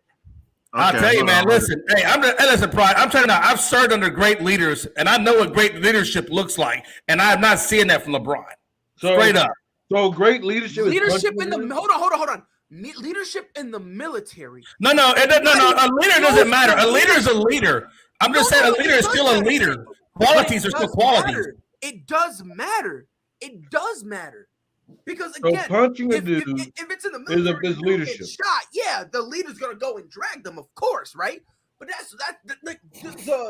the discrepancy is just immensely different because MJ in that atmosphere would be a horrible leader because he punched his own teammate. You name me one leader who punched his own teammate. We talking about wow, what a heck of a guy. What are we doing, man? Some of them deserve to get punched. Greg, knock it off. I'm just saying. Some of them did. But as the quote leader, that's not your place. Your place ain't to be putting no hands on nobody like that. No, I get it. He's such a quote great leader. Meanwhile, he's trying to tell his own teammates they can't eat. But well, you gotta be some of a good leader if you stay with one team. If you stay with one team and get 6 championships, and Bron can't stay with one team to save his life, I'm just saying he's a runner. He's a runner. Meanwhile, he's a runner. Washington. And then Horace Grant didn't win another. Wait a minute, hold on. He went to Washington. He went to Washington as an executive. No, understand. He didn't leave Chicago. He went to there as an executive leader. If he wanted to play that bad and he was so low to Chicago, why didn't he quit and play for Chicago? And then he's that great of a leader, Pride. He had to quit basketball because he couldn't handle the pressure and then go play baseball. 2 times. He quit 2 times. Really? He couldn't handle the pressure about, you know what, man? I don't care what no one says. Listen, I'd rather have a guy leave a team than leave the sport. I'm good. Imagine 2 times? 2 times? Come on, man. Stop, man. So what? So you're telling me that he's not allowed to go try a different sport if he wants to? Maybe he felt like he did everything he could in basketball. You're telling me LeBron isn't allowed to go to another team? What if he felt like it? If you really wanted to play 2 sports, that's not even the same thing. That's not if you really wanted to play 2 sports, Bron is better. Bron is way better because at least he's staying in the same sport. If you really wanted to play 2 sports, pull a Bo Jackson. Want to play 2 sports? Deion Sanders. if you supposedly was that curious about it, that's your argument against Michael Jordan. That's your hold up against Michael Jordan. The fact that he left. That's your hold up. That's not my. That's your hold up. No, that's not my hang up. That's not my hang up. Because if that's your hang up, then that's really stupid. The first one wasn't even on. That's not my hang up. My problem is don't sit there talking about how loyal he is. He was loyal. He came back to the same damn team in which he left. The sport. The guy left the sport. Don't hit me with this loyalty thing for LeBron. That has nothing to do with it. He still came back to the same team he left. Bro, you're out of your mind. You can't sit there and tell me. Oh yeah, let's kill LeBron for going to another team, but Michael Jordan can lead the whole sport and he's loyal. No, I never said. Hold on. You're gonna kill LeBron for going to another team, but when this dude, when he was an executive for the Washington Wizards and he wanted to come back, he could have easily has said, you know what, I'm stepping down. I'm gonna go. Hey Cleveland, I can't win with this team. Let me go jump over to Miami for a hot minute, and then we'll put it on TV. And then when I feel like I can do something with you, I'll come back. Let me ask you a question, Jay. I'm just saying. I'm just trying to understand it. Hey, Cleveland, I can't win with you. I'm going to go to Miami. I'm going to hang out in Miami in the South Beach. And then when I go to South Beach, I'm going to come back to Cleveland. And then we'll take it like a redheaded stepchild. Your guy left Time out. Let me ask you a question. Hold on, Freddie. Let me ask you a question. Explain this to me. If you're going to kill LeBron, for leaving teams, explain to me why you don't hold MJ to that same standard when he left the sport. Explain to me.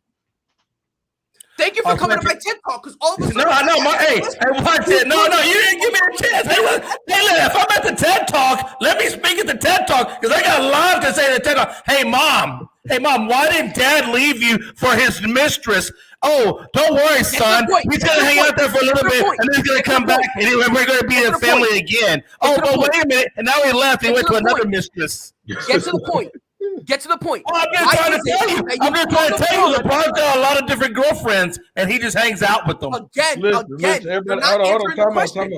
Time out. Let's get back on point. Hold on, let's get back on point. Answer the question. But hold on, Pride. What I'm saying is, I'm talking about that there's different ways you can lead. Even though there's different ways you can lead. I absolutely agree with that. Hold on. Michael Jordan was a leader, but he led differently than a LeBron James do. That's true, he did, but one doesn't make the other one better, and one doesn't make the other one worse. Hold on. That don't take away from him being a leader. That's what I'm saying. Yeah, I get it. I get there's different ways to lead. That's too hard, because if it really was for the death of his father, he never would have came back. The best leaders, honestly, are the ones who tell it. The best leaders. Let me say this: the best leaders. I can easily prove that. This is an easy way I can prove that. Habib Nurmagomedov is 29-0. He's a UFC fighter. His father passed away. The only reason he continued the fight that he had with Justin Gaethje was because it was already planned. After that, he retired in his prime, and guess what? He made it known, not only am I not coming back, the dude gained weight, so that way he can't fight at lightweight. But it's because of his father's death. Hey, I'll tell you, man, the best leaders are the ones who can change their leadership style to fit the person they're trying to lead. That's the best leader. There's no right or wrong.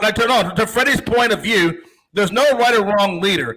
The best leader is the one that can change his leadership style to fit that of the person he's trying to lead and get the most out of them. That is the absolute best leader, honestly, hands down. And when I've criticized Brown with going to different teams, it's because he ring chased. It wasn't because he just went to a different team. He ring chased. Oh, I'm glad you said that, Greg. I'm glad you said that. Hold on. I'm glad you said that. I'm super duper so glad you said that. When LeBron went to Miami, what did Miami do the year prior? They were an 8 seed or something like that. And got bounced in the first. Yeah, they lost to the Celtics. Okay. All right, cool. So he goes there. All right. When he was there for 4 years. He went back to Cleveland. What did Cleveland do the year before? Cleveland sucked. Okay. So he goes there, right? Wins the ring. Okay. When he went to LA, what was LA Be doing the year respectful before? now. It was a young team, developing team. They were developing Freddie. And Kyrie was there. Kyrie was there.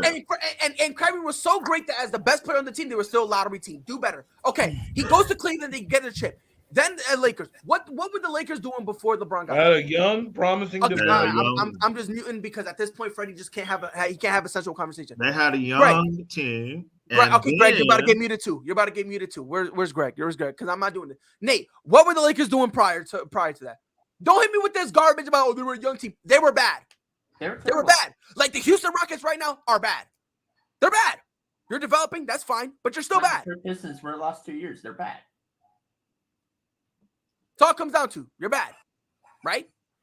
LeBron goes there. Y'all say he's ring chasing, but look at the teams he's going to.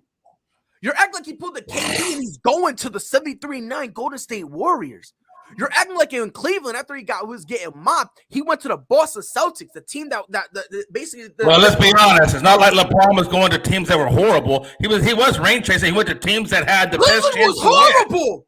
They had the best chance to win. Hey, what, 3-4 years? Hey, let's. Rob, you want to add some insight to this conversation? Andrew Wiggins and Anthony Bennett. I want to get in this conversation. Smoking, man.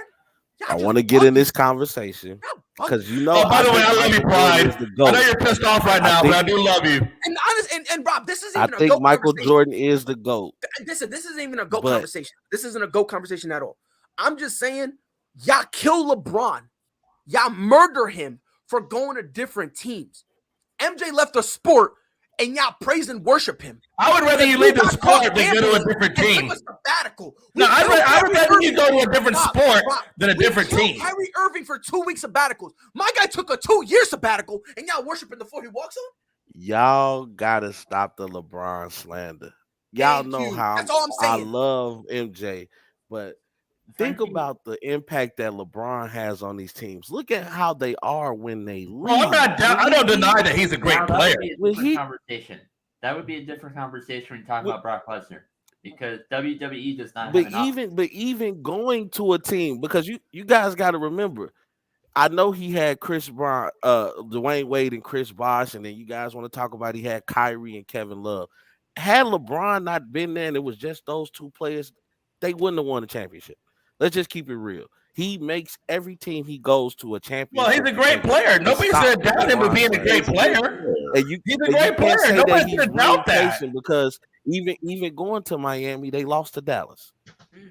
They lost. And why was that? Why they lose? And if we look at all teams, in the last 20 to 30 years, there's been at least 3 All-Stars on the team. Because honestly, LeBron said he was going to bring 7 rings to Miami, and he only got them 2. I don't know. Maybe I'll miss that conversation. But he was supposed to get 7 damn rings. No. Pride. Where the hell are the other 5 rings, Pride? I want to know. You tell me what the other 5 freaking rings are. You never said 5. Are you? No, tell me the other 5 rings are. The other 5 rings are with LA, Cleveland, and Miami, all put together. But the 7 rings never came on one team. Oh, but guess what? Michael Jordan did. Oh, I'm sorry. I forgot about that. My bad. I guess I watched the wrong sport. I guess I was watching baseball, Pride. I'm sorry. My bad. Completely uneducated. Completely uneducated. I'm uneducated. I think you're uneducated, Pride. You're so uneducated. You got your head. You're sitting there and complaining about Bron saying, "Oh, I was gonna win 7 ways with one team." He signed a 4-year deal. Please count. Please, I beg of thee, count.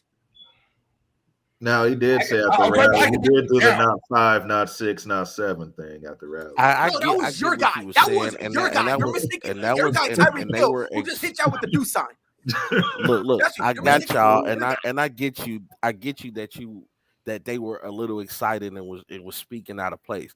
But has the argument really turned that petty that we're like, oh, I got to look for something to say about LeBron? Hey, you didn't win the 5 rings that you promised. Get out of here, Joe. And not only that, and here's my thing. Well, he did promise it, though. He just couldn't deliver on what he promised.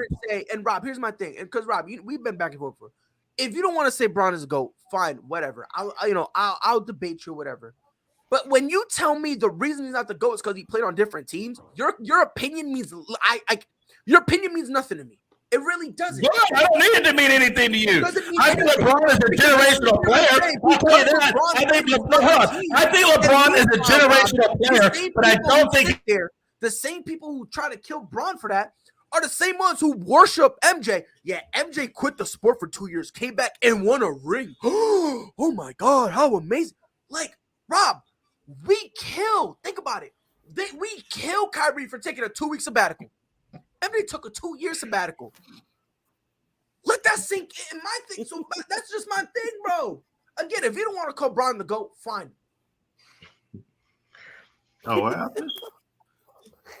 I have absolutely positively no problem, having the conversation with you. I don't mind. But don't sit here and tell me the reason not to go is because he played on a whole bunch of other teams. Because guess what? If that's the case, your guy not to go either because he left the sport. I want to add on to Pride's take, but also address the comment at the same time. Damian, he says MJ is loyal to Chicago. LeBron was never loyal to Cleveland. I want to address something. What team right now is MJ managing?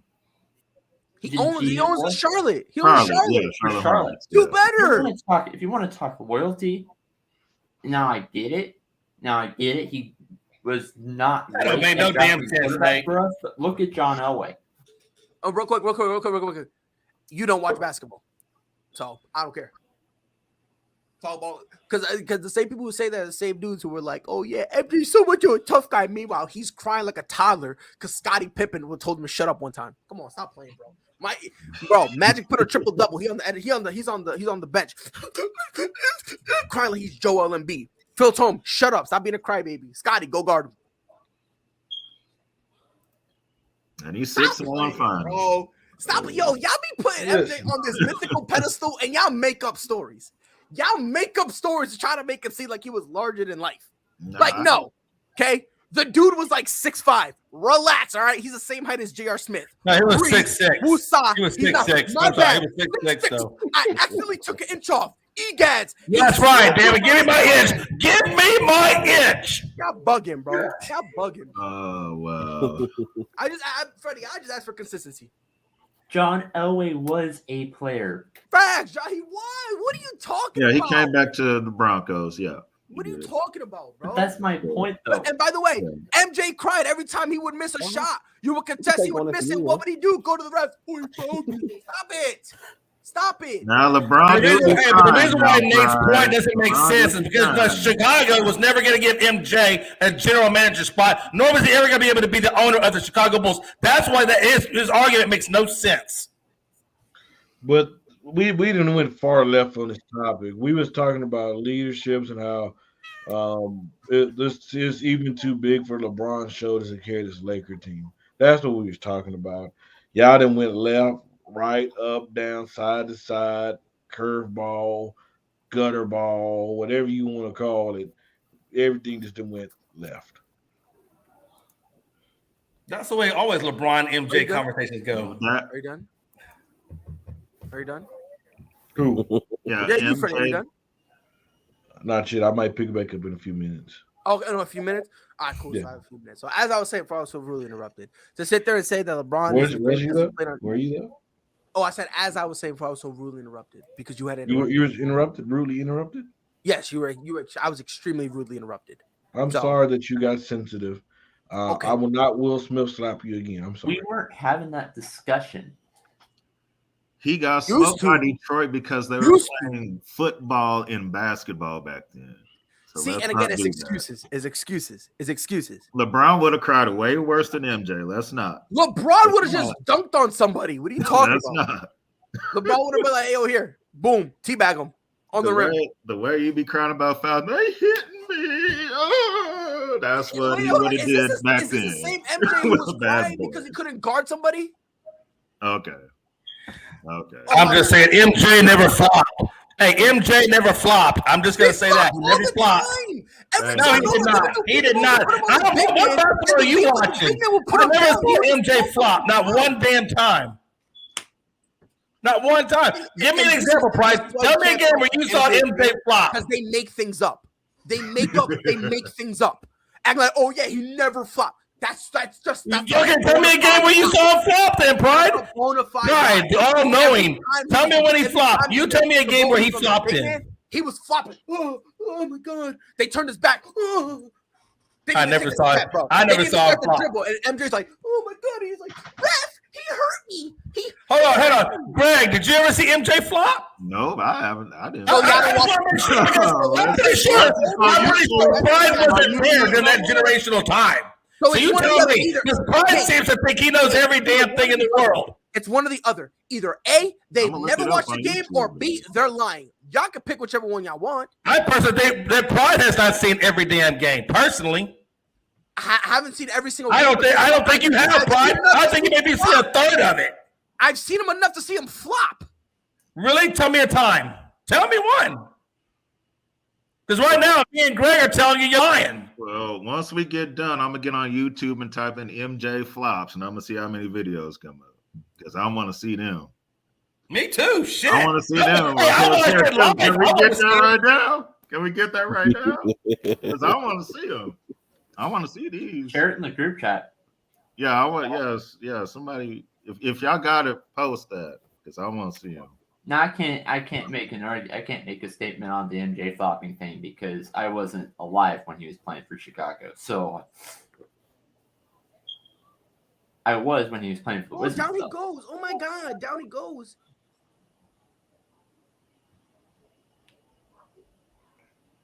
Boom. Oh, my stomach. Yeah, sure. Let's see. I want to see. With the ball. Pretends to get pushed, and he pushes another guy. What a guy. Look at that. Boom. Oh, on a fast break, I can't jump. I just sent you in the group chat, by the way. I got one more. I'm looking at hilariously. But again, tell me you don't know what you're talking about without telling me you don't know what you're talking about. All right, yeah, go ahead. Go get take a look. We got time. Please, don't get nervous now. Don't get nervous now. Well, yeah, we looking. We see. Don't get nervous now. Don't get nervous now. Oh no, I'm looking at it. Let me see. It's getting shaky, baby. Oh, that ain't no fly. Oh, Look at this. Look at this. Freddie, do that same play and put LeBron there. He's flopping. Mm-hmm. Nah, look, I just defended LeBron, but nothing was worse than when Nazir Muhammad pushed him and that man flew back like the wind. No. Yeah. Nah, he sold that. He sold that. Like he didn't push him hard, but like when he slid, I was like, Bron, he didn't push you that hard, bro. I get it. Like you could have fallen, that's fine, but for you to slide like that, Bron, do better. I love you, bro. But come on, bro. Like, bro, you skid over the free throw line, bro. And this happened. You would have thought Nazir Muhammad had push him, bro. Yeah, yo. My guy hit him with the Hadouken, and he went flying. I was like, Bron, look, bro, I love you, bro. You can't do that, bro. Like, do better, bro. Now, you know which one kills me every time? The one when he was in Miami when Tyson Chandler put the screen on him and he ran into it. Because it was a good solid screen. But where Bron loses me, like at first you can see his reactions real, and then he goes, oh my neck. And I was like, all right, Bron, you lost me there, bro. Like you had me for a second, and then you grabbed your neck. James Harden is probably the best flopper in the NBA, though. Without a shadow of a doubt. And I call him the best because he gets calls. He gets those calls. Oh, you said James Harden? James Harden, he's the best, 110%, and I don't even think it's the beard. It's the beard. You think so? But what's going on with James, y'all? Like he's not the same. Like he's not. I mean, I don't know. I can tell you, Freddie. You know what's wrong with James Harden? Bro. It's close to the playoffs. Yeah, it's expectations. When the playoffs start, James Harden goes away. And that's just and that's kind of been my biggest knock on James Harden is like when there's expectations, he kind of shrinks, and it's like. Remember, bro, as soon as listen, so they were holding on to Ben because they wanted to get an all-star caliber player. They wanted to get the missing piece, all that stuff. You get James Harden, and they're hyping up. It's like, oh, we're a championship caliber team now. Every time he hears the word championship, he enters a funk. Every time. Yeah, he gets nervous, bro. He gets nervous. He's like MJ, bro. He gets nervous. Like, he starts preparing himself to flop. You know what I say mean? He's like MJ. You talking about the same guy that's undefeated in the finals? Yo, you mean the same dude who took like 2 sabbaticals? He was doing Kyrie Irving before it was popular. All right. Hey, but guess what? That when you bring up those sabbaticals, Pride, you just really help make the case of how great he was. That the man took off and came back and picked up where he left off. The same team that literally was still doing great without him. No, the same team I'm that not couldn't even even make it to the finals without him. They never made it to the finals without him. Listen, Rob. Tomorrow we'll have this conversation. I promise. You know why Rob, Shaq went to the Lakers? Because he was scared of MJ in the East. Who was scared? No, because he had a Kobe Michael Jordan 2.0. He didn't know nothing about Kobe. By the time Shaq got to the Lakers, they still had Eddie Jones as a starter. Let's be real, though. And I thought you was a Lakers fan. He knew he was on the way. Let's be honest, though. The Lakers could have given Shaq more money than anybody else. Which, let's be honest, is like. Yeah, it's like, do I want to? Because I believed Orlando could have matched him, but it's like, man, if I stay out here, I will always be in Michael Jordan's shadow. But why be in Orlando when you can be with the palm trees? Yeah, I was about to say, I don't know, man. You know that purple and gold. Right, like if I'm an athlete outside of the team, just living, LA or Orlando. You know what, Pride? I'm gonna give you some homework, and then I bet you're gonna come back with a little bit of a different tune. I want you to write down all the players that Michael Jordan stopped from getting the ring, and then I want you to write down all the players that LeBron stopped from getting the ring, and then you will see who's great, my friend. No, that just shows you who had a better team. He had a better, great all-around team, of course. You know what I mean? The Chicago Bulls were the better team. Yeah, but it does matter because before, prior to that, when it was just MJ, the guy couldn't even get over 500. Besides in Cleveland, just saying. When was it just LeBron? His first stint at Cleveland, it was LeBron or bust. What are you talking about? I said besides the first stint at Cleveland, when was it just ever LeBron? Because you talking to you, because he's been sick of that, so he doesn't do that anymore. You think that LeBron is a superhero? Talking no, to I'm not. I don't think he's a superhero at all. I'm not saying that at all. I'm just saying, bro. Whatever. Just like I put respect on LeBron name, you better put some respect on his airness. Bro, listen. I respect MJ. I have him as a second. In my opinion, he's the second greatest basketball player of all time. If you want to say he's the first, whatever. You know what I mean? Obviously, we could debate that. But if you got MJ as your one, I'm not gonna say your list is invalid, right? Like, you know what I mean? I've never said that at all. I never said if MJ is your GOAT, your list is invalid, right? It's just the consistency for me has never made sense. The Jordan fanboys only want you to focus on 6-0, acting as if he only played for 6 years.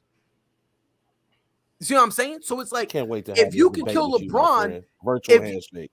Yeah, that's what I'm saying, bro. That's what I'm saying, bro. I know this take has if we can kill LeBron for wearing real quick, Nate, I'm gonna let you go. But if we can kill LeBron for wearing, his size shoes, if he wears half a size too small, if we can kill LeBron for that, we should be able to criticize MJ for taking a 2-year sabbatical. We should be able to criticize him for that. But no, we can't. I know this take has been made several times before, but if people are out here saying that Michael Jordan is the GOAT because he has 6 rings, has never lost, look at Bill Russell. No, matter of fact, not even Bill Russell. If it's just on rings, you know who's better than MJ? Robert Horry. He's got 7. Big shot, Bob. Big shot, Bob. So does that mean he's better than MJ? Come on, bro. Let's stop that. No. So no, right? So even though you have more rings, you're not better than Jordan, right? Interesting. Stop that. So if Patrick Mahomes wins 5 Super Bowls, is he better than Tom Brady? He'll never be better than Tom Brady. I've said this before. He's never winning another Super Bowl in his career. Okay. Yeah, I've said this before. I've said it before. I don't think. Yeah, I think that she's making to another 2 or 3, but I don't think I win another one. I really don't.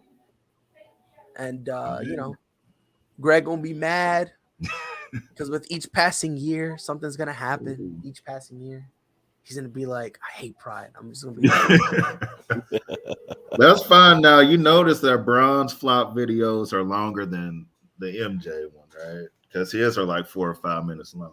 Who? Wait, who?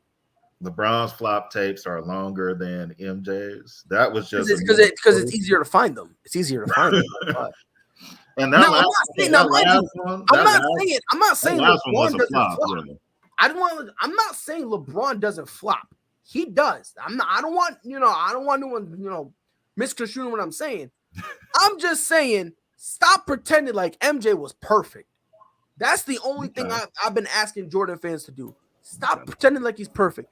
The same Jordan fans that says, admit LeBron's his shortcomings, for instance, like Dallas, 110%. That's on Bron. 110%. Because there were times he should have taken over and he did it. He needs to wear that. He needs to. But since then, LeBron's been hooping. He's been balling. In these years, he doesn't play defense as well as he did in the past. And there are times where he doesn't play defense at all, and he's just being a free safety, right? I'm a LeBron James fanboy. I'm a LeBron James stan, as the children say. I have no problem admitting that. Yes, LeBron James struggles from the free throw line. Yes, LeBron James flops. I can admit that. The problem with Jordan fans, y'all can't admit, and y'all don't want to talk about that. Before Scottie came and saved his legacy, he was horrible in terms of postseason success. Let's be honest. Rob, let me ask you a question. Scottie came and saved his legacy, Rob. Remember he said that. Did you just say Scottie saved Michael's legacy? 1,000%. MJ himself said it. Without Scottie, there's no me. He himself went out and said it. Now, if it's a lie, no, that's a TED Talk. That's a TED Talk. Again, Jay, go back to your corner. So if that's the case, then so did D Wade save LeBron's legacy? Yes. You can make that argument. Did Kyrie save LeBron's legacy? Yes, and Ray Allen. No, because that's two different situations.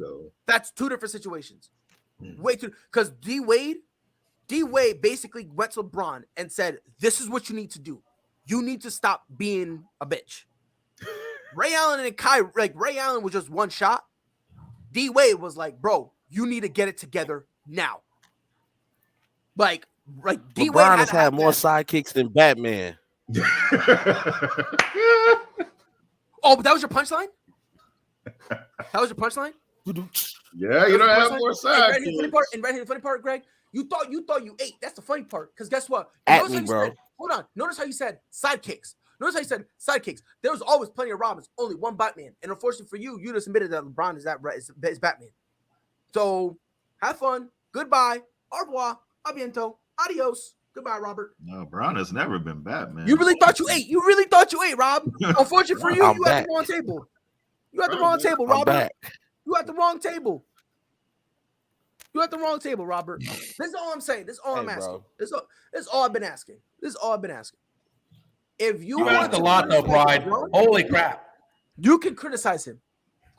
You just said Scottie Pippen saved Michael Jordan's legacy. He did say that. The man done told me himself. We talking about the same Scottie Pippen that raised up his foot with a pair of Jordans on, begging the man to come back to the team to save them because they became mediocre when Michael Jordan retired. Mediocre. We talking about this Scottie Pippen from making the final. Okay, it doesn't matter. Did they make the final?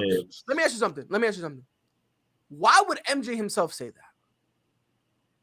And now, if it's a lie, he said it. Important, but to say that he saved his legacy, bro. Yo, hold on. MJ said that.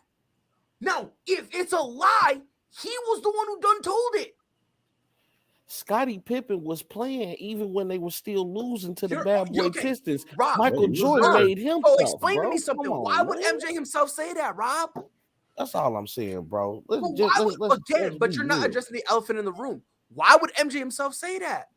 Because he understands Michael and Scottie's name will always be synonymous with each other, like Shaq and Kobe, like LeBron and whoever he's playing with at the time. I'm just saying. The man done said he saved my legacy. I don't know why. I'm not gonna do that. No, fuck him. The man done said he saved my. Now again, if it's a lie, MJ said it. There have been multiple guys who have been synonymous with another player and never said he saved my legacy. Stockton and Malone. Obviously, Malone done did his stuff, but I'm not touching that. They never said the other one saved my legacy. Isaiah Thomas and Joe Dumars. Not a single soul ever said the other one saved my legacy. Not a single soul said any of them saved my legacy.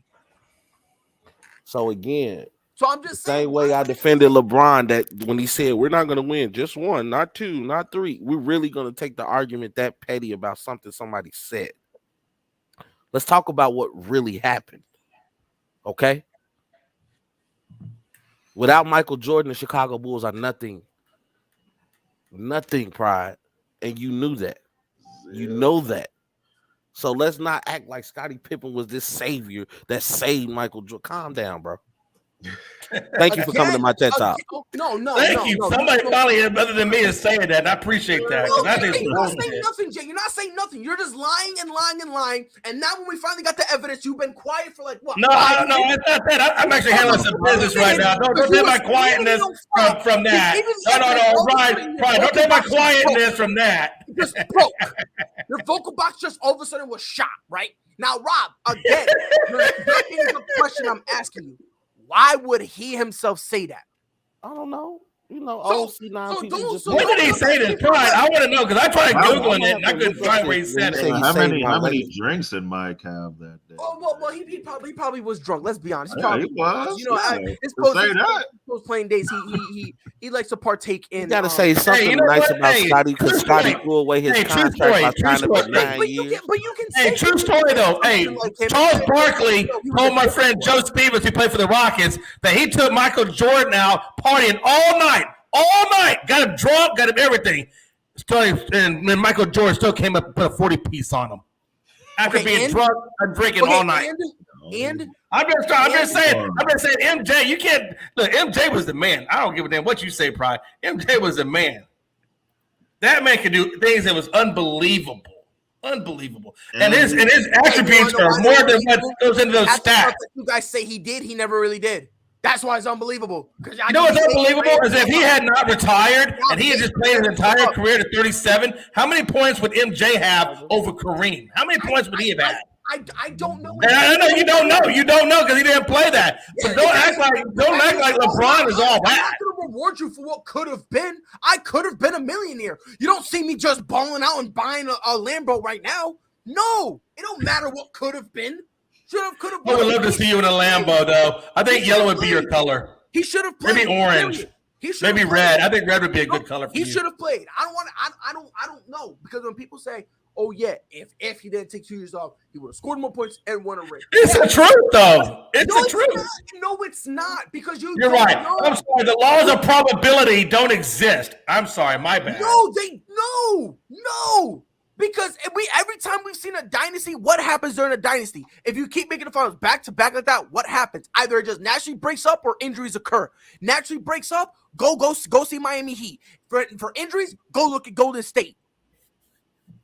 Hell, the Spurs even dealt with some injury issues. So stop pretending like MJ is just protected just because he's so great. You know, he a basketball player. No. Don't sit here and say he would have because you don't know. You don't know. You really don't. For all you know. Imagine this. Imagine if we will. Imagine if we will. He had 3 rings. He takes a sabbatical. He'll make he gets 3 more rings. And you think that those 2 years in between wouldn't have been nothing? Yes, because he took a rest. He took a rest. To pretend that it would have happened is completely uneducated. It's completely. No, it's not completely uneducated. That's a stretch. Even say that is uneducated. No, to say what you just said right there is uneducated. The first year in Cleveland, with a healthy Kyrie and a healthy Kevin Love, it was what? Bron with Matthew Dellavedova, second best player, took what, 6 games? Healthy Kyrie and a healthy Kevin Love, okay, they would have won. So now that means Bron has another ring, 1 less loss. And if we can continue to go down this mythical path, let's just keep changing the future. If LeBron just took over when he should have, he wouldn't have lost against Dallas. Let's give him another win and 1 last loss. And then you're right, Brian, because that makes so much sense. You know, if he doesn't, but that's what you did. That's what you're doing. Well, let's see. I mean, I don't think that's true, though, Pride. I don't think that's true. That's exactly what you're doing. You're making shit up. Nobody's making shit up. Nobody's making shit up. Okay, that's even uneducated. Yeah, what have happened? You said that is uneducated. The fact that you even said that and you can't see the other side of the coin makes you uneducated. Makes you uneducated. Bro, it's completely. Did you even get a first grade of that logical thinking? I think you're stuck in first grade. You might want to go repeat. I'm stuck in first grade. You might want to go repeat. You might need one of those individual programs that help you learn. I think you're special students. Special students. If I'm a special student, you on the short bus and you only go to school 2 days a week. That's damn right. I was a bus driver in the short bus. I can spot my own. Nope. Because again, I can spot my own. And let me tell you something. If I'm the driver, guess who's the bus captain? You're the bus captain. You can be butthurt all you want. The fact remains, to say MJ, those 2 years he would have won is uneducated. Period. Do with that as you will. You can get a mad. I'll do a lot with it. Hey, listen, I will take that up. I will buy it up, and I will shoot 3-pointers with it. And you would have missed. And you would have bricked them, just like your boy. How do you know? If you see me shoot basketball, now that's uneducated. You don't even know what you've seen. Bullshit. Oh, why? Because I'm white? Oh, get the basketball. You would have won those two. Is that what it is? You didn't see white man can't jump? I love the way Jay just said bullshit. I'm just saying. I'm gonna be, you know, I'm telling y'all, bro. To sit here and pretend. And by the way, I actually think Pride is a very smart person. I don't think Pride is uneducated in any way. I really don't. Look, Pride, I'm just saying. I do think, though, that it's a little far-fetched to think that Michael Jordan could put up those same kind of numbers in those in-between years and things of that nature. I think that's a little far-fetched to say. I'm not. I don't know whether or not he could. I really don't. You know what I mean? Because for all we know, hey, like you said, maybe, you know, he could have just hooped and 1 or 2, and next time he has 8. For all we know, he could have lost those 2. Maybe he wouldn't even made it. Who knows? Like, we really don't, because, you know, those 2 years off, they matter to a dude. You know what I mean? They matter, especially to a guy who just, you know, his primary job is to just go and score. That's his job, right? In order to score, you need the ball in your hand, especially a lot of times when he's bringing the ball up, you know what he's going to do, right? So it's like when you have all that, I mean, who knows? Who knows? Injuries are a weird thing too. You never know when it's going to hit you. You never really know, you know? Again, he broke his leg, and that was a freak injury. A freak injury. During those 2 years, maybe the same thing happens. Who knows? I don't know. I'm not giving him 8, though. You know? Because I don't know. Could he have beaten beaten Kareem's scoring, overall all-time scoring? Yeah, he probably could have. I give him 7. I think they would have beat the Spurs. Well, if you want to get, then that's fine. That's fine. But guess what? I'm pretty sure that the Jordan-led Bulls could have beat the New York Knicks that Patrick Ewing led, that the Rockets took that championship. I'm pretty sure that he could have beat the Orlando Magic as well, because those teams weren't exactly, you know, menacing teams. I mean, Houston went in there and swept Orlando, for crying out loud. So I'm pretty sure Jordan would have gone in there and won that particular series as well. I don't know, man. We say that, but meanwhile, he couldn't even get through the Celtics or the Pistons until they got old. But this has been ASAP in the morning. I'm not going down this rabbit hole. He slid that in. Beautifully. I'm about to go. Some people just don't want to admit that. I mean, certain things can happen, man. There's so much hate in there. There's no hate. It's just, in this specific argument with those rings, it's just uncertainty. I don't know. I really don't. I don't know. I'm not going to give it to him. Gave LeBron problems, too. You said what? And all they had was Chauncey Billups. Hold on. I want to hear Rob. Say it again, Rob. Let's not forget that the Detroit Pistons gave LeBron problems too. But this has been ASAP in the morning. You guys. No, Rob is right. Yeah. I appreciate everybody for coming through. I want to thank Pride. I want to thank Nate the Great. I want to thank Greg and Jay. This has been your boy Robert. Shout out to Freddie, our fearless leader. You can't even end it, bro. So you doing all this for no reason. You really can't even end it, bro. You doing all this for nothing. Listen, it's funny. Hey man, I love you guys. Though, it's funny how you mentioned Detroit. Because when Kobe choked the finals against hey, I need an apology for Pride. Hold on. Poked my heart. No, Pride, you poked my heart. I need an apology. You were mean to me, Pride. You poked my heart. You were mean to me too. No, I was loving. I said you were intelligent. When this show's done, I'm crying. Don't you put that on me, Ricky Bobby. By the way, real quick, because you want to talk about Detroit. Don't you do that to me, Ricky Bobby. Don't you wish that on me. I just want to throw it out there. So, imagine losing 4-1 to a bunch of role players. Sheesh. But it's 7 in the morning. Rob, I appreciate you being here. Chicago sucks. Nate, thank you for being here. Connecticut is horrible. Oh, it's horrible. That's why I left. Nate, Appreciate you being here. By the way, Jokic's MVP. Other than that, Michael Porter Jr. He can't be healthy. Jamal Murray gonna re-tear his ACL again. Greg, Chiefs suck. Never liked them.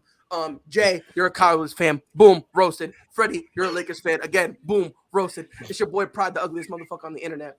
We'll be back here tomorrow morning. Hey, let me just say before you take off, everybody. This has been one hell of a sabbatical. This is my first show back. It was so saucy. It was real saucy, and it got gritty. Appreciate you. I'm out here. I'm shooting everybody, even myself. Shot everybody. Yeah, that's probably This guy is crazy. He's crazy. Yep, everybody. It's been ASAP in the morning. We'll be back here 10 in the morning Eastern, 9 Central. Until then, y'all know what to do. Be safe. Guess what? We're on the go.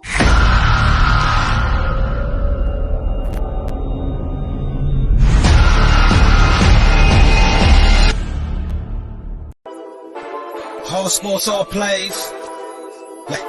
Whole sports all plays. Whole sports all plays. 365, we making up plays. We talking the game, get you through the days. We're high in the court, the dime in the lane. Variety topics, living the same. All presentation, sports information. Hitting the airways, taking the nation. All sport, all plays, like working your faces. Grace at the field, so tie the laces. All sports, all plays.